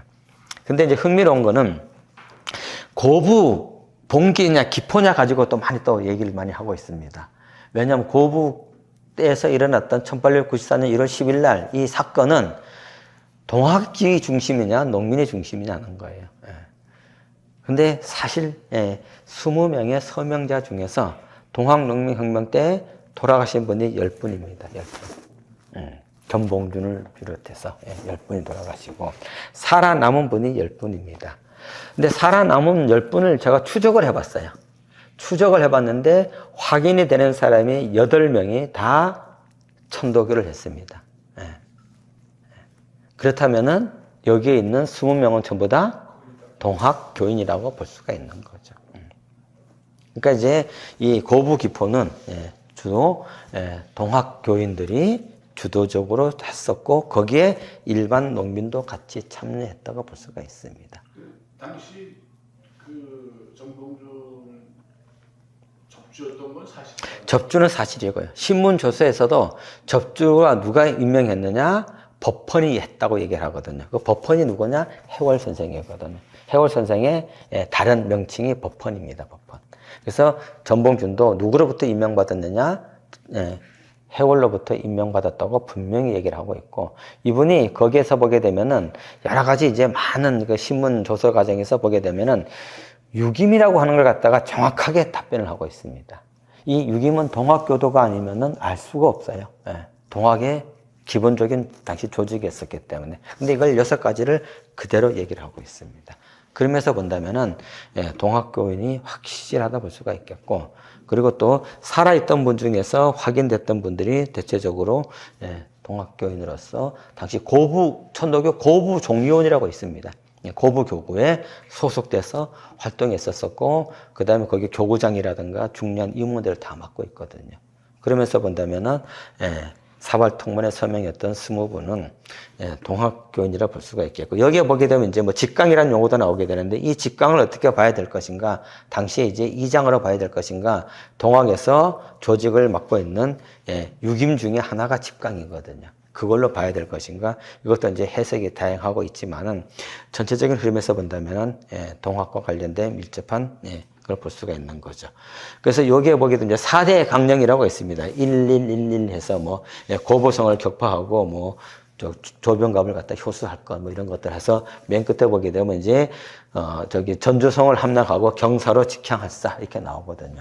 이게 뭐냐면은 동학혁명 1894년 1월 10일부터 85년까지 과정이 바로 이 과정입니다. 사실은 이 과정이라 볼 수가 있어요.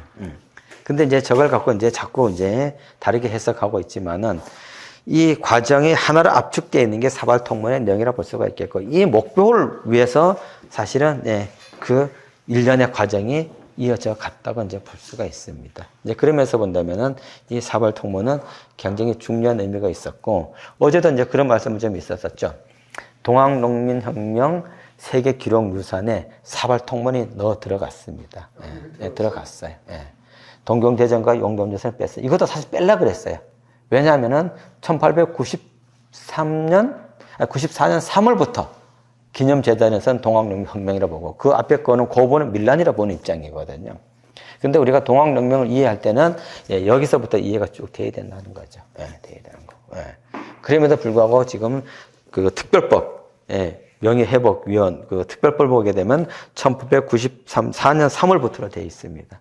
이게 이제 사실 논란이 되고 있는 거예요. 그럼 그 전에 한 사람들은 밀란자가 되는 거고, 그 위에 한 사람은 동학농명에 참여했던 사람이, 이게 구분을 갖다가 단도직입적으로 나눠볼 수가 있느냐? 그건 아니라 볼 수가 있거든요.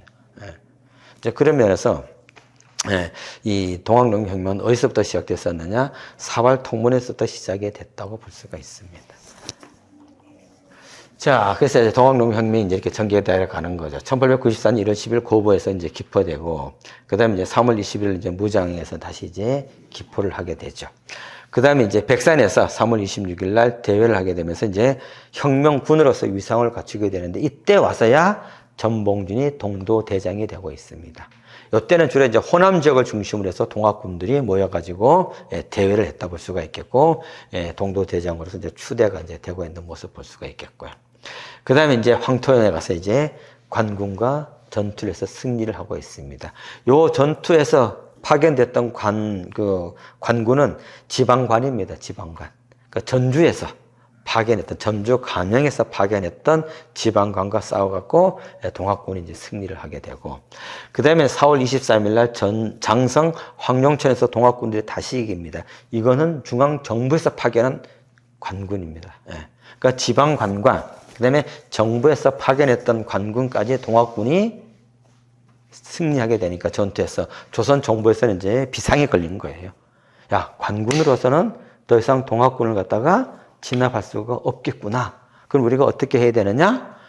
청나라에게 원병을 요청하게 되는 거죠. 그때 반대가 굉장히 많았었습니다. 그럼에도 불구하고 누가 가장 강력하게 주장했느냐? 민비가 가장 강력하게 주장했었어요. 그래서 민비는 외국의 군대를 우리나라 역사상에서 3번을 갖다가 파병을 요청했던, 이제 우리가 여주에서는 이제 명성황후라고 얘기하고 있지만은, 사실 조선이 여러 가지 어려움에 빠지게 되고 고종이 힘들게 되던 거는 그 중에 사실 이제 명성황후, 민비의 역할이 굉장히 컸다고 볼 수가 있습니다. 근데 요즘에 이제 자꾸 이제 이 미화를 자꾸 시키려 가지고 역사가 자꾸 이제 제대로 이제 평가를 이제 못하고 있는 그런 모습을 이제 볼 수가 있지만은, 그래서 그 전에 이렇게 민비라 불러왔었어요. 근데 최근에 들어와서 이제 자꾸 이제 명성황후 뮤지컬도 만들고 해서 이제 우리가 이제 긍정적인 면으로 많이 보려고 그러지만은, 사실 우리 역사상 맥락에서 본다면은 민비는 사실 굉장히 올바른 평가가 내리기가 쉽지가 않습니다. 명성황후. 그 다음에 이제 그래서 이제 전주성까지 이제 점령하게 되는 거죠.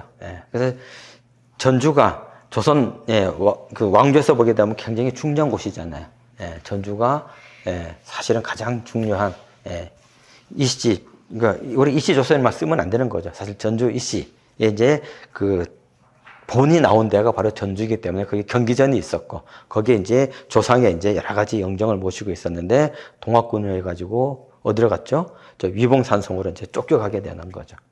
그러니까 전주성까지 점령하게 되니까 이제 파병을 이제 요청하게 이제 되는 거죠. 이 부분, 지도는 이제 그런 부분이 있었었고, 그래서 이제 황토현 전투, 고부기포, 황토현 전투, 황룡청 전투, 그다음에 전주성 점령하고 전주 화약을 맺게 되고, 전라도 일대에 직강소가 설치되었다. 근데 전라도 전체가 다 그렇지는 않았습니다.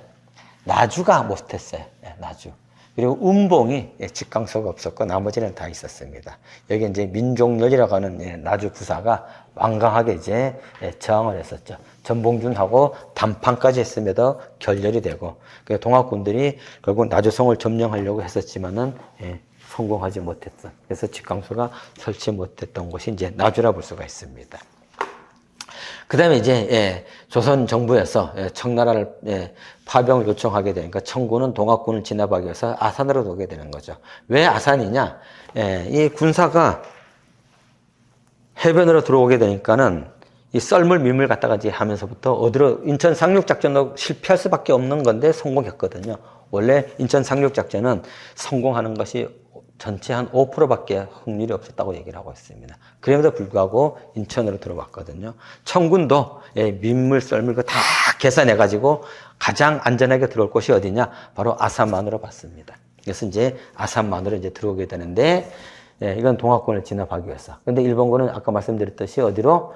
인천으로 와갖고 어디로 가게 되느냐? 밑으로 내려오지 않고, 한성, 서울로 가고 있습니다. 그리고 이제 경복궁을 점령하게 이제 되게 되는 거죠. 그러니까 일본은 조선을 갖다가 어떻게 할 것이라는 걸 사전에 다 이게 짜고 들어온 겁니다. 이미 청나라와 전쟁을 할 거라고 예상을 하고 병력도 3배 이상 파견하고 있습니다. 그런 것들이 이제 청일전쟁에서 일본군이 이기게 되는 거죠. 이제 만석보 유지비. 그래서 이제 만석보를 만들게 되면서 조병갑에게 여러 가지 이제 민폐를 끼치게 되는. 원래 보를 쌓게 되면은 3년 동안 세금을 안 받는다 그랬는데 보 쌓고 나자마자 농민들에게 세금을 갖다 거두게 되고, 뭐 이런 것들이 이제 결국은 고부에서 일어나게 되는 이제 탐관오리의 가장 상징적인 존재가 이제 조병갑으로 낙인이 이제 찍히게 되는 거죠. 네? 어디서 지자체에서 세운? 저건 아마 정읍에서 세웠을 겁니다. 진짜. 우리나라에서 동학농민혁명과 관련된 가장 많이 투자하는 데가 정읍입니다. 정읍. 고창하고 정읍인데 정읍이 더 많이 하고 있습니다. 정읍에는 동학농민혁명팀이 있어요. 거기는 공무원 조직 안에. 고창에도 이제 있습니다. 그래서 가장 적극적으로 이제 하고 있고요. 그 다음에 이제 청일전쟁이 이제 일어나게 되는데, 자, 조선정부가 좀 전에 말씀드렸던 건 이제 파병 요청하게 되고, 천진족에 따라서 일본군이 파병, 청군 같이 돼서 이제 상륙을 하게 되는 거죠. 그러면서 이제, 전주 화약을 맺고 나가지고 이제, 이제, 더 이상 외국군이 있을 필요가 없잖아요. 청나라 군사, 일본 군사가 화약을 했었으니까, 전쟁이 끝났으니까. 근데 이제 일본에서 조선을 물러가면 청나라 군사는 물러간다 그러고 조선 정부에서도 이제 동학농민군들하고 이제 화해를 했으니까는 두 나라에게 이제 돌아가달라 얘기하는데 청군은 돌아간다 그랬는데 일본군은 안 돌아갑니다. 그 대신에 청나라에게 조선을 갖다가 같이 개혁을 하자. 근데 청나라가 거부를 하고 있습니다. 그래서 이제 결국은 청일전쟁이 이제 일어나게 된다 볼 수가 있는 거죠. 그래서 일본이 이제 경복궁을 점령하게 되고 그 다음 날 풍도에서 해전이 일어나서 승리를 하게 되는 거죠. 안산이라고 이제 여기 이제 있습니다. 여기가 안산이네요. 그리고 보니까 풍도 여기 앞에 이제 있죠. 그 다음에 이제 평택과 성원에서 이제 육지에서 전투에서 다시 이제 이기게 되고, 그리고 나서 선전포고를 하고 있습니다. 자, 일본이 희한한 나라예요. 러일 전쟁도 마찬가지고 태평양 전쟁도 마찬가지고 일단 한번 해놓고 그 다음에 선전포고를 하고 있습니다. 이게 이제 일본의 이제 그런 모습인데, 드디어 이제 선전포고를 하게 되면서 드디어 평양에서 이것도 이제 원래 평양에서도 일본군이 이길 수가 없는 조건이었었는데 일본군이 이기고 있습니다. 청나라가 이제 사실 패전하게 되고, 그다음에 황해 전투에서도 일본군이 해상권을 장악하게 되고 드디어 요동 반도를 이제 장악을 하게 되는 거죠. 그리고 나서 이제 여순을 갖다가 이제 점령하게 되고, 그리고 이제 당시 청나라의 가장 해군의 절대적인 영향력을 미치는 북양 함대를까지도 장악을 해버립니다. 그래서 청나라가 이제 항복을 하게 되는 거죠. 그리고 나서 이제 일본 가서 시모노세키 조약을 하는데 굴욕을 당하게 되죠. 이토 히로부미한테. 일본에 가게 되면 기념관이 있습니다. 기념관이 있어가지고 시모노세키에 가게 되면 당시 회담했던 장소에 여러 가지 사진이라든가 그런 걸 갖다 이제 전시해 놓고 있습니다. 그 시작이 공화국이요. 그렇죠. 그때 이제 같이 물러갔으면 괜찮은데 안 물러가고 일본이 이제 자신들의 이제 욕망을 채우기 위해 가지고 내정 간섭을 하려고 하니까 이제 청일 전쟁이 일어나게 되고 그 연장선에서 이제 동학군까지 이제 섬멸하게 되는 거죠.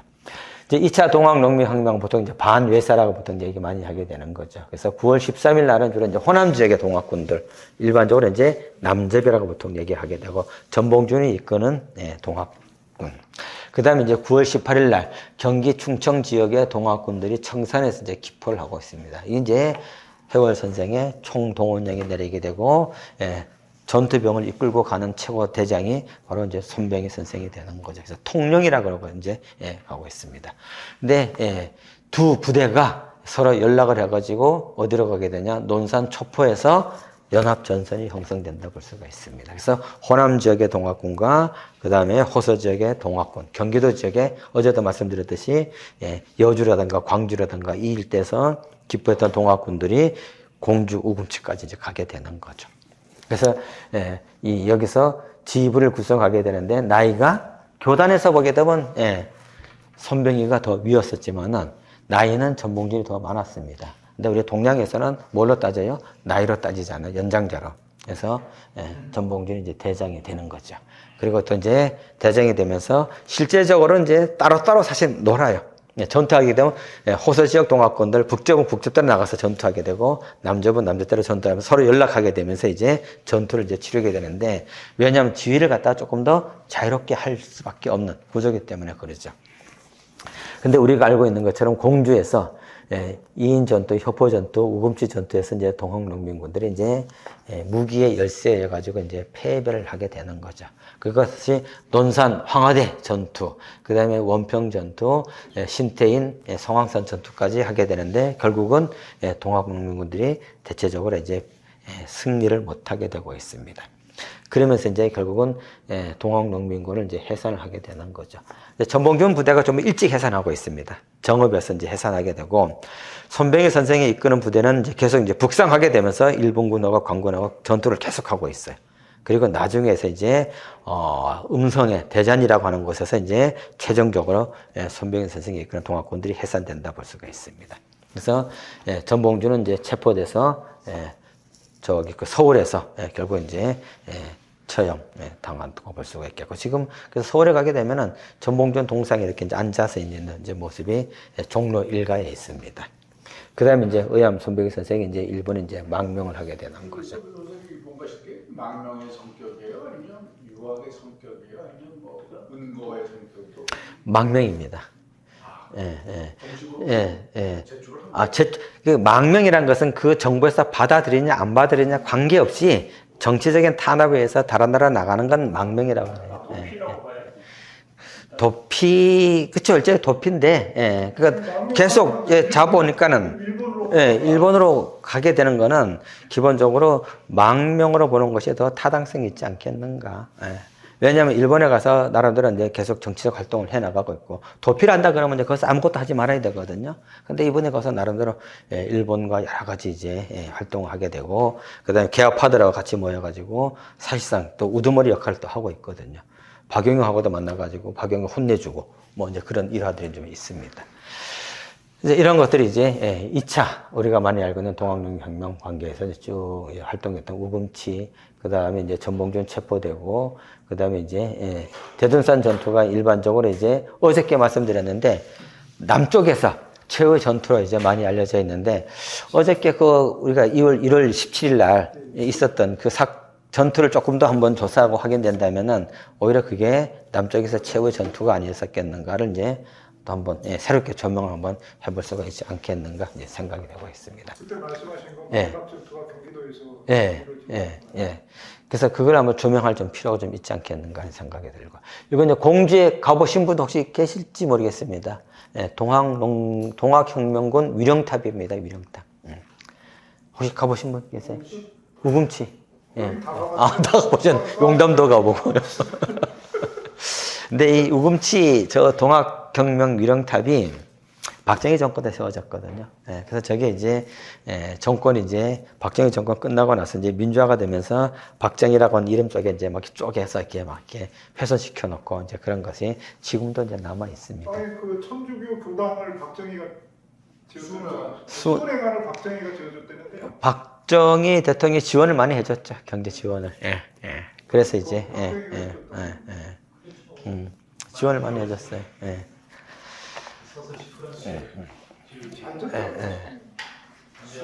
수훈생가의 수훈생가 지기가 계시거든. 그분하고 사진도 찍었어. 근데 그 박정희 할아버지가 동학군이었다고 얘기하게 되는 게 있습니다. 예, 그래서 이제 동학군들하고 이제 그 관군들 일본군들하고 전쟁을 싸웠는데 다 죽었는데 이 할아버지는 죽은 척하고 이렇게 있었다고 해요. 그래서 지나간 다음에 이제 목숨을 건졌다고 얘기하게 되는데 한편에서는 혹시 그 반대 아니야? 또 이렇게 얘기하는 분도 있습니다.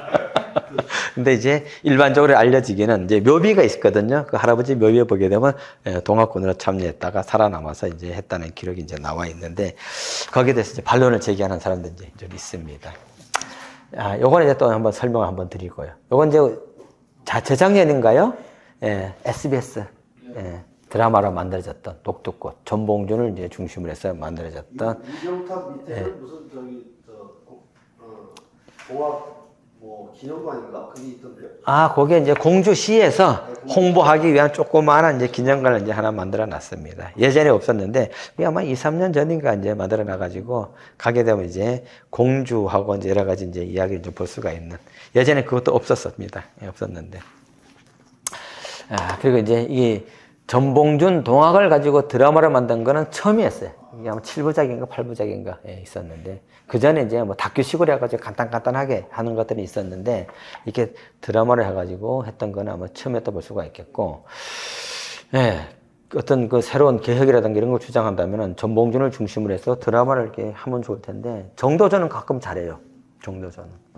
조선 건국을 하는데, 여러 가지 이제, 어떤 1등 그 공신 역할을 했었기 때문에 많이 하는데, 이상하게 동학은, 반정보적인 냄새가 짙다 그래서 그런지 별로 이렇게 좋아하지 않더라고요.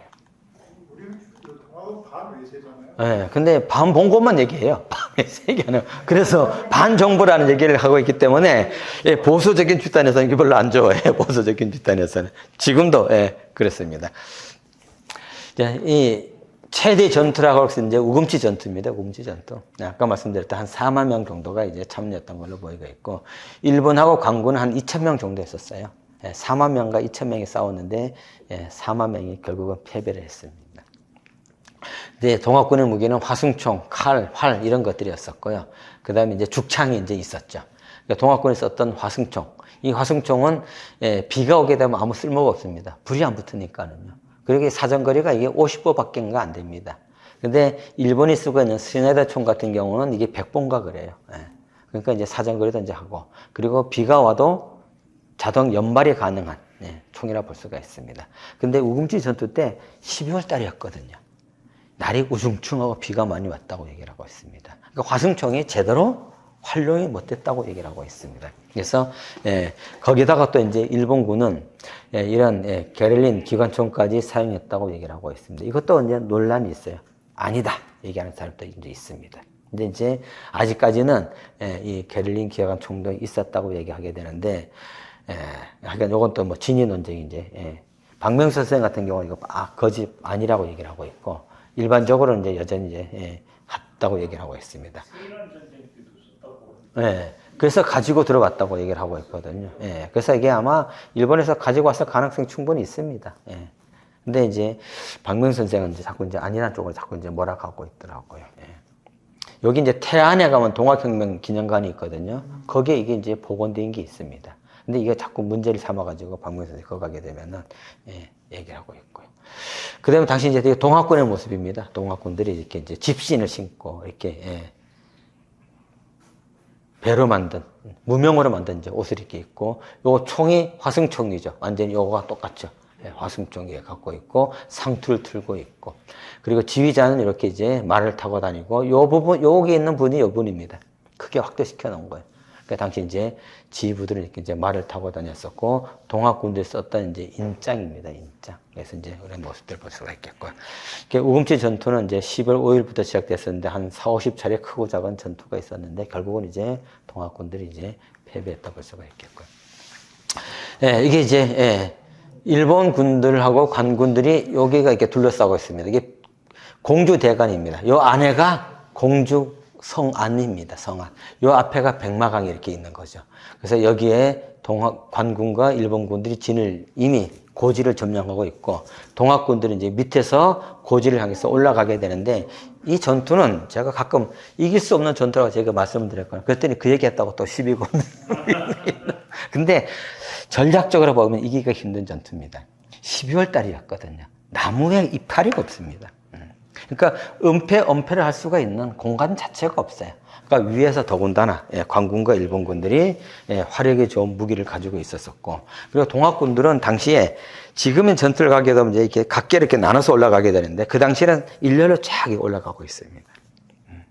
그리고 또 전투 경험이 많지 않기 때문에 총소리 한 방에 놀라서 이렇게 또 흩어지게 되고 그럼에도 불구하고 동학군들이 왜 저 성을 넘어서려고 했었는가, 산을. 그러면서 본다면은 그들은 새로운 세상을 만들기 위해 가지고 이 우금치 고개를 시체를 넘고 넘어 뭐 이렇게 해서 전으로 시체를 넘고 넘어 한 것처럼 가는 거예요. 이제 그게 사실 이게 공주에 있는 우금치 전투라고 이제 볼 수가 있는 거죠. 그래서 이제 이 모습이 지금 이제 현재 우금치 넘어가는 걸 볼 수가 있습니다. 그래서 이 동학군들이 이 우금치 고개를 넘지를 못했어요. 전투에서 이기지 못했으니까는. 근데 이제 이 위령탑은 어디에 있느냐? 고개 넘어서 있습니다. 근데 왜 이렇게 했었느냐? 영혼이라도, 비록, 살아서는 못 넘어갔었지만은, 영혼이라도 좀 넘겨놔야 되겠다 그래서, 사실은 그 이제 공주 쪽을 바라보면서 이제 만들어 놨습니다. 원래 진영이 우금치였어요? 예, 우금치였었어요. 그 진영이 원래 우금치. 소웃, 전복분이랑 선배님들에게는 어떻게 나눠주는지. 여기서 이제, 손병희 선생 부대는 이쪽 부대고요. 그 다음에 전봉준 부대는 이쪽 부대입니다. 각각 운동하다가 나중에 이제 연합을 해가서 이제 같이 들어갑니다. 2인 전투라고 이쪽이 2인이거든요, 여기. 2인 전투에서는 주로 손병희 선생이 많이 했었었고, 이쪽은 효포 전투라고 보통 하고 있습니다. 효포 전투는 이제 전봉준 부대가 이제 많이 참여했었었고, 마지막 우금치는 같이 연합을 이제 했었고. 손병희 쪽에는 어떻든 경기도 사람들이 다 들어가 있어요. 그렇죠. 들어가 있었죠. 그래서 경기도 분들은 2인 전투라든가 우금치 전투에 많이 참여했었고, 호남의 동학군들은 여기가 효포거든요. 여기 효포. 효포 전투하고 우금치 전투에 많이 참여했다 볼 수가 있습니다. 그러니까 요 주 공격 루트, 요 길이 바로 요 길입니다. 요렇게 이제 길이고요.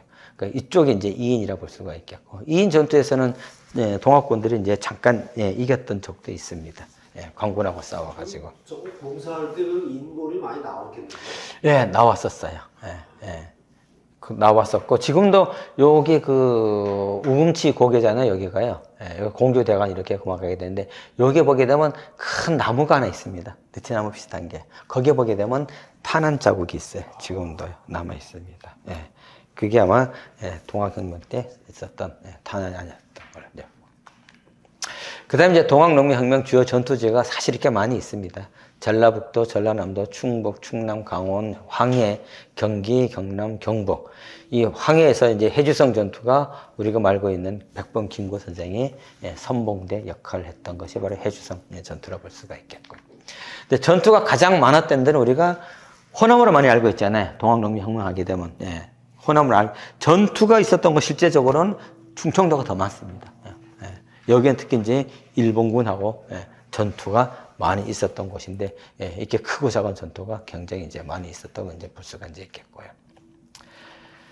그 다음에 이제, 이 경기도 지역, 어저께 말씀을 이제 드렸던 건데, 요거는 뭐 이제 간단하게 그냥, 일본 순사 복명사라든가 그다음에 이제 정보에 의하게 되면 이제 이렇게 많이 이제 이 송파 지역에서 동학당이 모였다고 하게 되는 풍설이 있었는데 근데 나중에 사실이 아니었다고 얘기하게 되는데 이거는 사실일 가능성도 있어요. 왜냐하게 되면은 어저께도 말씀드렸는데 1893년 3월 10일 날 처교 양창회 운동을 보원에서 하잖아요. 여기에 송파에서 100명이 참여하고 있습니다. 동학군들이. 그래서 송파에서도 상당히 동학군들의 움직임이 있었다고 볼 수가 있습니다. 근데 9월 18일 날 총기포 이후에 죽산이라든가 안성이라든가 양지라든가 이런 쪽에 음죽이라든가 동학군들 가서 관할을 이제 점령을 이제 하게 되는 모습을 이제 볼 수가 있겠고요. 그다음에 총기포에 따라서 이제 여주에서 홍병기, 그다음에 광주에서 이정훈 이런 분들이 이제 동학군들 기포해 갖고 청산으로 이제 가게 되죠. 그래서 호서 지역, 경기 지역 동학군들 전부 이제 그쪽으로 모여 가지고 총대장이 이제 손병희 선생이 이제 이끌고 전봉준과 같이 만나고 오는데 이때 가면서 이제 괴산 관할을 갖다 점령하게 되고 그다음에 우금치, 논산 마지막 전투까지 이제 같이 참여하게 되는 것이 그러니까 경기도 동학농민혁명군이 단순히 경기도에서 활동한 것이 아니라 동학농민혁명 주력 부대와 같이 마지막까지 활동했었다고 이제 볼 수가 이제 있습니다. 그리고 이제 수원에서는 이제 김내현 안승관에 대한 이제 기포가 이제 있어가지고 수원성을 이제 점령하려고 했었다는 것들이 이제 기록되어 있고 이 두 분들은 나중에 붙잡혀가지고 어디서 마지막 목숨을 잃게 되냐게 되면 남벌원에서 처형을 당하고 있거든요. 남벌원이 어디냐게 되면 충무로 뒤에 있습니다. 한국의 집이라고 혹시 들어보셨어요? 거기입니다. 거기가 남벌원. 훈련원이 훈련터입니다. 군인들이 훈련하는 터인데 거기서 이제 이 두 분이 이제 희생, 목숨을 이제 바쳤다 볼 수가 있겠고. 동학세에 보게 되면 이제 뭐 상당히 이제 많은 동학군들이 여기저기서 이제 활동했던 모습을 이제 볼 수가 이제 있습니다. 어저께도 이제 제가 보여드렸던 건데 당시 이제 경기도 지역에서 그래도 이름을 남겼던 사람들입니다. 이름을 남겼던 사람. 보통 접주꾼 이상이라 볼 수가 있는 거죠. 접주꾼 이상. 연천에서도 이렇게 이제 활동했던 모습 이제 볼 수가 있겠고요. 그래서 이제 이런 분들, 이런 분들 이제 조금 더 적극적으로 이제 밝혀내는 작업들이 이제 좀 더 필요하지 않겠는가 하는 생각이 들고 있고요. 근데 흥미로운 것은 박용구라고 음주편에 보게 되면 대접주 임성질의 장인어른. 그 다음에 이제 임성질의 아버지, 임성질이 있는데 집안이 다 동학을 했었고 동학농민혁명에 참여했어서 잡혔었던. 이런 경우 부자가 같이 가게 되는 거거든. 여주에도 그 임학선이라고 있는데 이 임학록은 임학선의 아버지. 그래서 이제 친인척들 많이 이제 참여하게 된 그런 모습 이제 볼 수가 이제 있습니다. 그 다음에 이제 뭐, 이건 어저께도 한번 말씀드렸던 건데요. 경기도 지역의 동학농민혁명은 남부뿐만 아니라 동부 지역, 그리고 이제 북부의 파주라든가 연천 지역에서도 이제 있었다고 하게 되는 것들을 이제 자료를 통해서 이제 확인을 이제 볼 수가 있겠고요. 그 다음에 이제, 이 남부 지역 같은 경우는 호서 지역, 특히 당진, 충남 지역, 아산 지역 동학군들과 같이 활동했던 모습 볼 수가 있겠고, 그 다음에 이제, 이 양평이라든가 지평이라든가 이런 쪽에서는 강원도 홍천, 지역의 동학군들과 같이 연대해서 이제 활동했던 모습을 볼 수가 있겠고, 대체적으로 1894년 8월부터 12월까지 이제 주로 이제 활동했었던 거.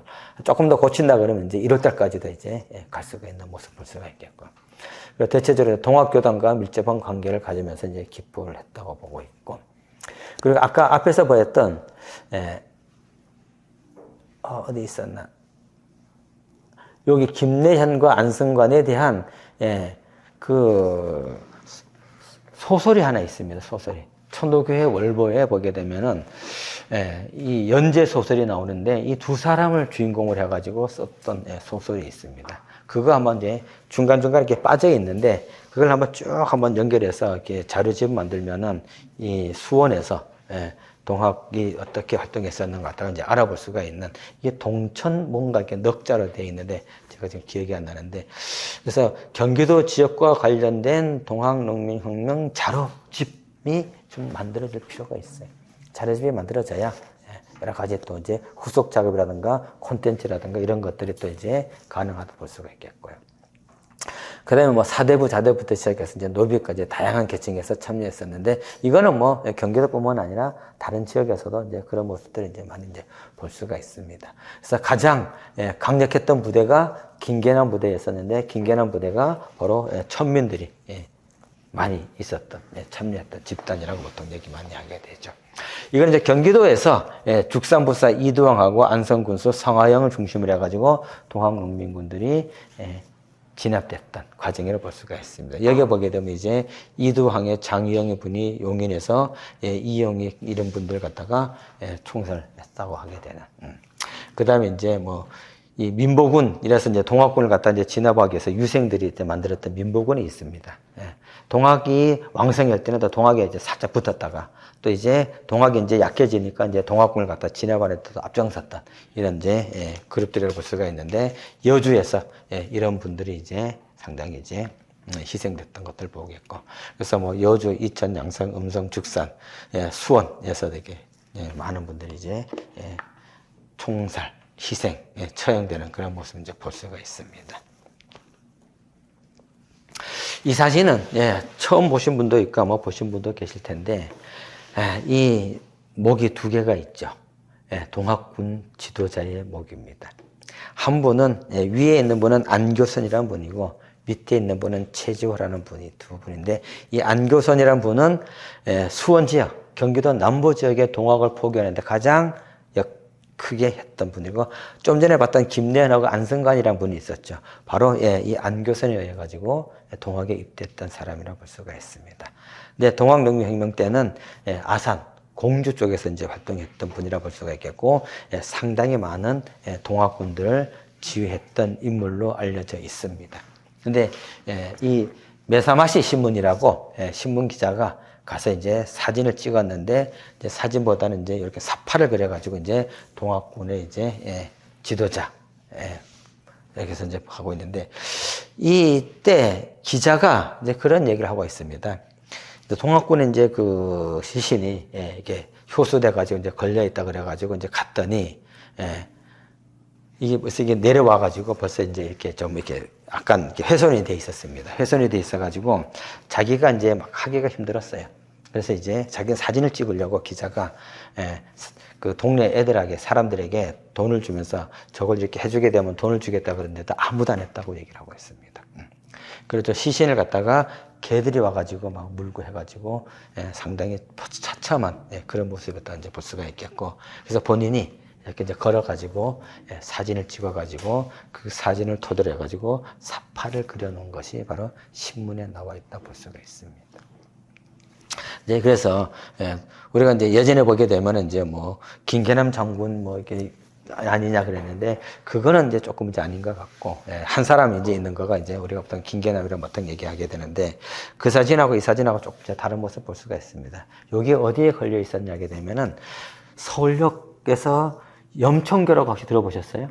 예, 염천교 근처에 바로 이 모습이 서 있었다고 볼 수가 있습니다.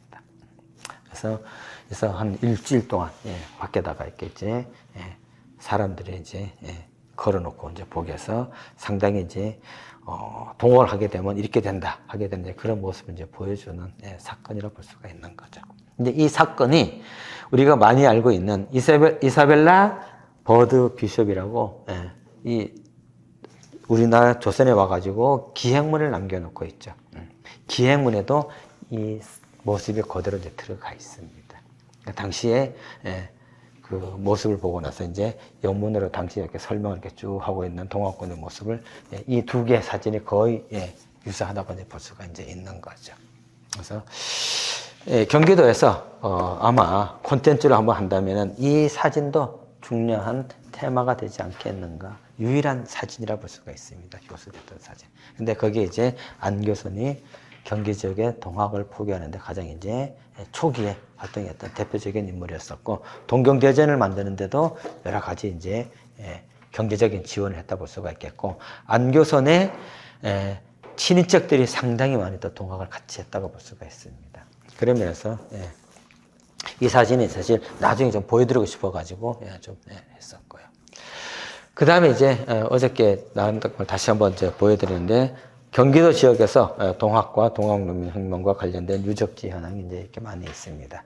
여기에 보게 되면 이제 몇 개 좀 빠진 곳도 있습니다. 죽상관화도 좀 빠져 있어요. 죽상관화도 이제 점령했다 볼 수가 있겠고.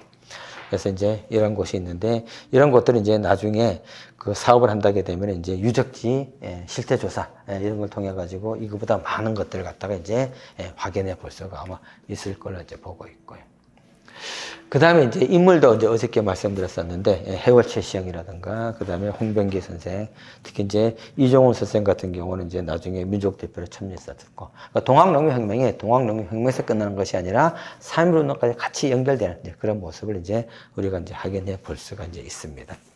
임동호 선생은 어저께도 말씀드렸듯이 여주에서 기포해가지고, 공주 움치 전투에서부터 저 아래, 정읍까지 내려갔다가 했던 기록들을 갖다 쭉 남겨놓았던 분이라 볼 수가 있겠고, 이게 그동안은 잘 안 알려졌었어요. 근데 이제 여주에서 동학농민군들이 어떻게 참여했었는가 확인해 볼 수가 있는 좋은 자료를 볼 수가 있겠고, 임순호도 이제 동학농민혁명에 기뻐했었는데 여주 전고론에 해월 선생이 있을 때 이때 뒷바라지를 누가 했느냐, 바로 임순호 선생이 했습니다. 그래서 그 당시 기록들 쭉 남겨놨었어요. 그래서 이제 이것도 당시 여주 전고론에서 해월 선생이 어떻게 이제 지내고 있었는가 갖다가 이제 알려주는 또 좋은 기록을 또 남겨놨습니다.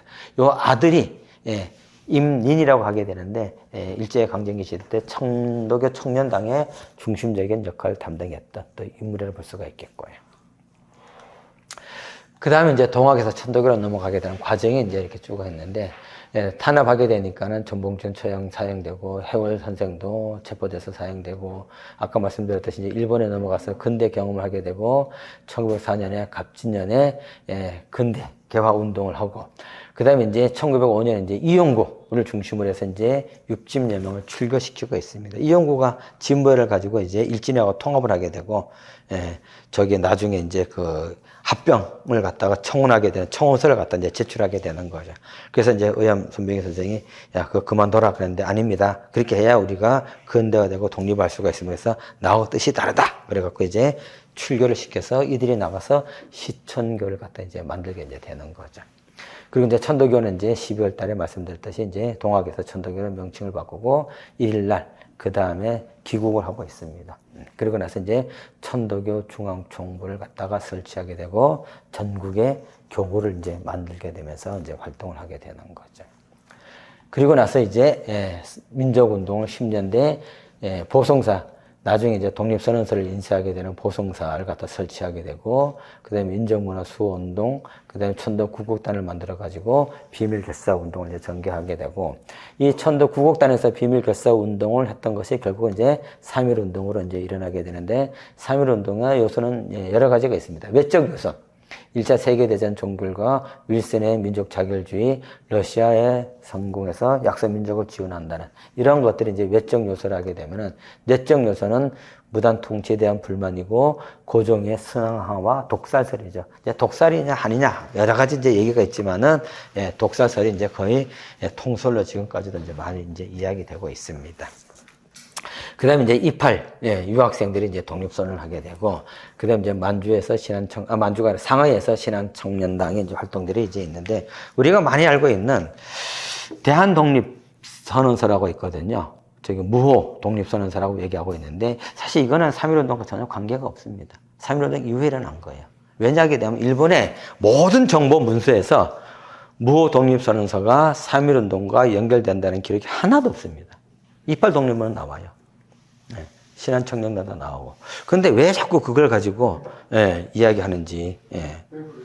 그거는 이제 무호년이라고 썼기 때문에 더 일찍 한 것이 아니냐 얘기를 하고 있습니다. 근데 사실 그때 무호 독립선언서에 참여했던 분이 남겨놓은 일기가 있어요. 일기에 보게 되면은 국내에서 3.1운동 하게 되니까 우리도 만주에서 해야 되지 않겠느냐. 그래서 독립선언서를 이제 했다고 하게 되는 일기가 있습니다. 일기. 근데 이제 이 일기를 자꾸 얘기 안 하고, 무호년이 했었으니까 이제 무호년이라고 이제 해서 무호독립선언서를 해서 3.1운동 이전에 했던 걸로 얘기하게 되는데, 그러니까 저게 있었다 그러면 일본의 정보 문서에서 저기 빠질 리가 없어요. 그렇게 정보력이 약하지 않았으니까, 일본에서. 근데 저거는 저 개인적인 생각은 좀 그렇게 생각하는데 그렇지 않게 보는 사람도 사실 아직도 이제 있는데 무독립선언서를 갖다 자꾸 이제 선양하고 왜곡 하는데 저게 보기에는 오히려 왜곡하지 않는가 하는 생각이 좀 들고 있습니다. 그러면서 이제 이러한 과정을 통해서 3.1운동을 하게 되는데 이제 이게 이제 가장 핵심적이라고 볼 수가 있어요. 28 독립선언서를 이제 그 송계백이 가지고 들어오고 있습니다. 그래서 이제 최린을 갖다 이제 보여주게 되죠. 최린이 스승입니다. 보성학교. 그래서 이제 의암 손병희 선생님 다 주니까는 적국의 수도에서 청년들이 목숨 걸고 투쟁하는데 우리도 해야 되지 않겠는가. 그래서 일사천리로 이제 진행이 이제 되는 거죠. 그래서 이 최린, 오세창, 권동진에게 이제 일임을 하게 되겠습니다. 그래서 이제 최남선에게 독립선언서를 기초를 하게 되는 거죠. 3대 천재 중에 하나 있었습니다. 일제강점기 시대. 결국 이제 전향을 이제 하게 되는 거죠.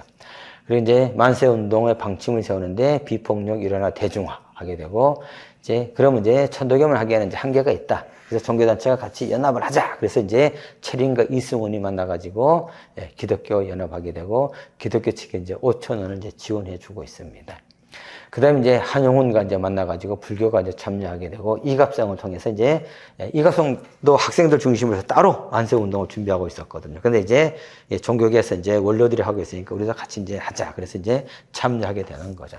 그래서 민족대표 선정하게 되는데, 천도교에서는 15명, 기독교에서는 16명인데, 종단을 따로따로 보게 된다면, 장로교가 7명이고, 감리교가 9명, 불교에서 이제 2명에서 이제 33명이 이제 되고 있습니다. 이제 보성사에서 이제 인쇄하게 되는데, 신철이라고 하게 되는 종료 고등교 형사가 발각이 되는 거죠. 이때 이제 5천 원을 주고 이제 무마를 시키고 있습니다. 그래서 이 신철은 5천 원을 받고 만주로 도망갔어요. 갔다가 이 사실이 발각되어갖고 붙잡혀서 들어옵니다. 그래서 감옥에서 자살합니다. 5,000원이 얼마?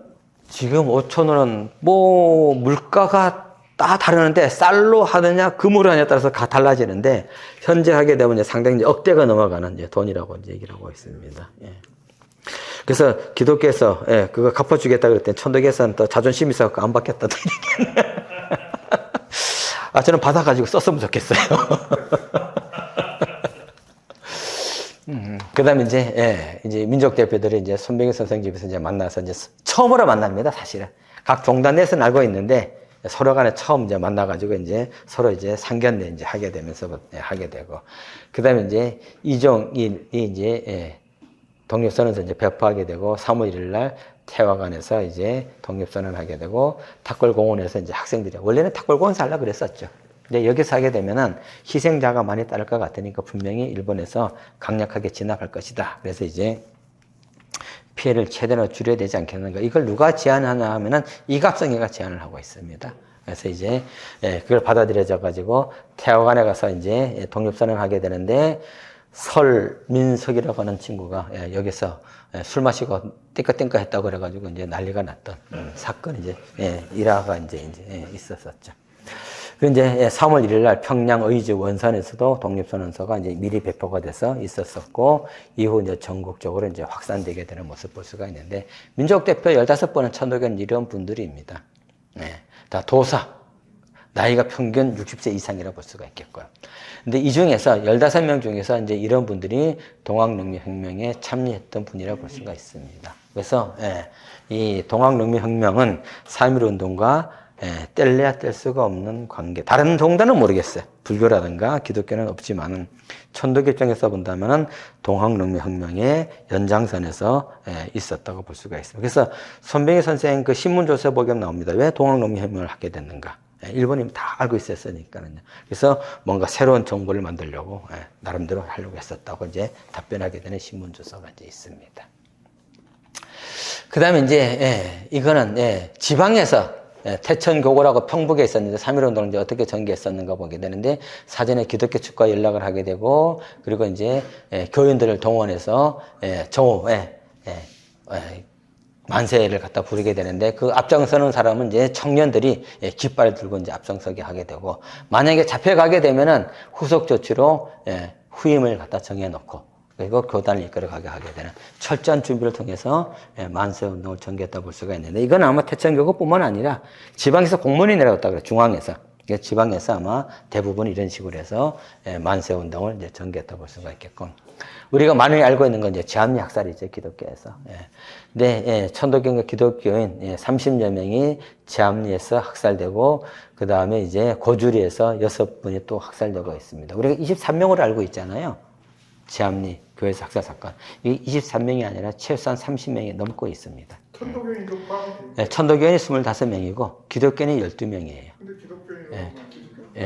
다 기독교라고 얘기하게 되는데, 그 기독교인 12명의 명단이 확인이 되고 있습니다. 다 조사해가지고 미국 의회에 보고를 하고 있어요. 그 12명의 명단이 확인되고 있습니다. 천도교인은 한 20명 정도만 이제 확인되고 있었어요. 이제 이병헌 선생이 그 작업을 이제 하고 있고요. 그래서 이제 기독교에서 제압리에서 이런 사건이 있었었고, 고줄에 이제 참살이 있었습니다. 그래서 천도교가 이제 사실 이제 많이 이제 3.1운동에 이제 교단 전국적으로 이제 참여하게 되죠. 시간이 이제 4분 남았습니다. 4분 안에 이제 끝내야 되는데. 3.1운동은 좀 전에 말씀드렸던 것처럼 뭐 기독교, 천도교, 불교가 이제 학생들하고 같이 했었던 걸 이제 말씀드렸었고. 그 다음에 내년에 이제 60만세 운동입니다. 1926년 6월 10일 날 조선공산당과 천도교와 같이 연합해가지고 3.1운동과 같은 대규모의 민중 만세 시위를 전개하려다가 사전에 발각이 돼서, 천도교에서는 사실 조선공산당에서는 대규모 운동을 못하게 되고, 다만 학생들 중심으로 해가지고 만세 운동이 전개되어 나가고 있습니다. 그래서 조선학생과학연구회라고 하게 되는 통동계, 그 다음에 뭐 사직동계 해가지고 또 이제 만세 운동이 서울을 중심으로 해서 이제 일어나게 되는 건데, 이건 주로 학생들입니다. 그 다음에 이제 신간회가 그 이듬해 1927년 2월 15일 날 조직되는데, 이게 이제 비타협 민족주의와 사회주의, 공산주의 그룹들이 같이 연대해서 만들어졌던 민족협동 전선운동이라 볼 수가 있습니다. 다른 말로 좌우합작이라 볼 수가 있습니다. 그래서 31년에 해소가 되는데, 이때까지 천도교 구파에서 이제 많이 참여해서 이제 활동한다 볼 수가 있겠고, 신문화 운동은 주로 이제 천도교 신파에서 했던 거라 볼 수가 있습니다. 그래서 출판 문화 운동, 개벽지를 비롯해 가지고 약 한 20여 종의 잡지를 만들어내고 있고, 그리고 어린이 운동을 천도교에서 이제 주도하게 되었고, 방종환, 그 다음에 이제 김규전 선생이고, 또 농민들이 많았었기 때문에 이제 조선 농민사를 통해 가지고 농민들의 운동을 갖다가 가장 적극적으로 이제 전개해 나간 모습 볼 수가 있겠고, 그 다음에 이제 조국광복회 운동이라고 있었는데, 이게 이제 박정희 시대까지마다 알려지지 않았던 겁니다. 교과서도 안 실렸었어요. 근데 최근에 이제 교과서에 조금 실리고는 있습니다. 좀 시대가 바뀌어가지고요. 공산주의와 천도교와 이제 연대했던 건데, 김일성 중심의 이제 공산주의 계열과, 그 다음에 천도교는 이제 전체는 아니지만 박인진, 우리나라 가장 오지가 어디죠?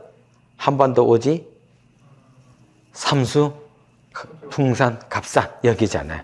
이 지역과 중국의 장백현이라고 하게 되는 지역을 박인진 도정이 총괄하고 있었습니다. 그래서 이 지역에 있는 천도교와 그 다음에 이제 김일성이 이끄는 공산주의 그룹하고 같이 연대해서 조국 광복회를 갖다가 만든데 같이 합류해서 무장투쟁 운동을 전개했던 것이 이제 천도교의 마지막 37 전시체제기 들어가면서, 그리고 이제 41년 가게 되면 이제 거의 관변 단체로 이제 다 흡수가 돼 가는 거죠. 조선 그 총력, 국민정신 총동맹, 여기에 이제 같이 이제 참여하게 되는 것들이 이제 과정이라고 볼 수가 있습니다. 이렇게 해서 이제 이 동학과 그다음 이제 동학농민혁명, 그리고 이런 것들이 천도교와 그리고 이제 우리나라 민족운동에서 어떻게 이어져 가는가에 대해서 이제 말씀을 드리면서 시간 맞춰서 끝냈습니다. 인사 마치도록 하겠습니다. 수고하셨습니다. 그리고 혹시 질문이라도 여우동의 신한천연단은 3.1운동에 또 뭐 많은 역할을 하고, 많은 역할은 하지는 못했어요, 사실은. 그걸 또 엄청난 역할을 하고, 했다고 하는데, 신한청년당은 뭐 그렇게 이팔 독립선언 것만큼 그렇게 영향을 직접 끼치지 못했었지만은, 그래도 또 이제 나름대로 간접적으로 이제 왜냐하면 국내에 사람을 파견해서 왔다 갔다 하게 된 기록들이 조금 남아 있거든요. 근데 실질적으로 본다면은 이팔 독립선언이 가장 직접적인 영향을 좀 미쳤다고 볼 수가 이제 있는 거죠.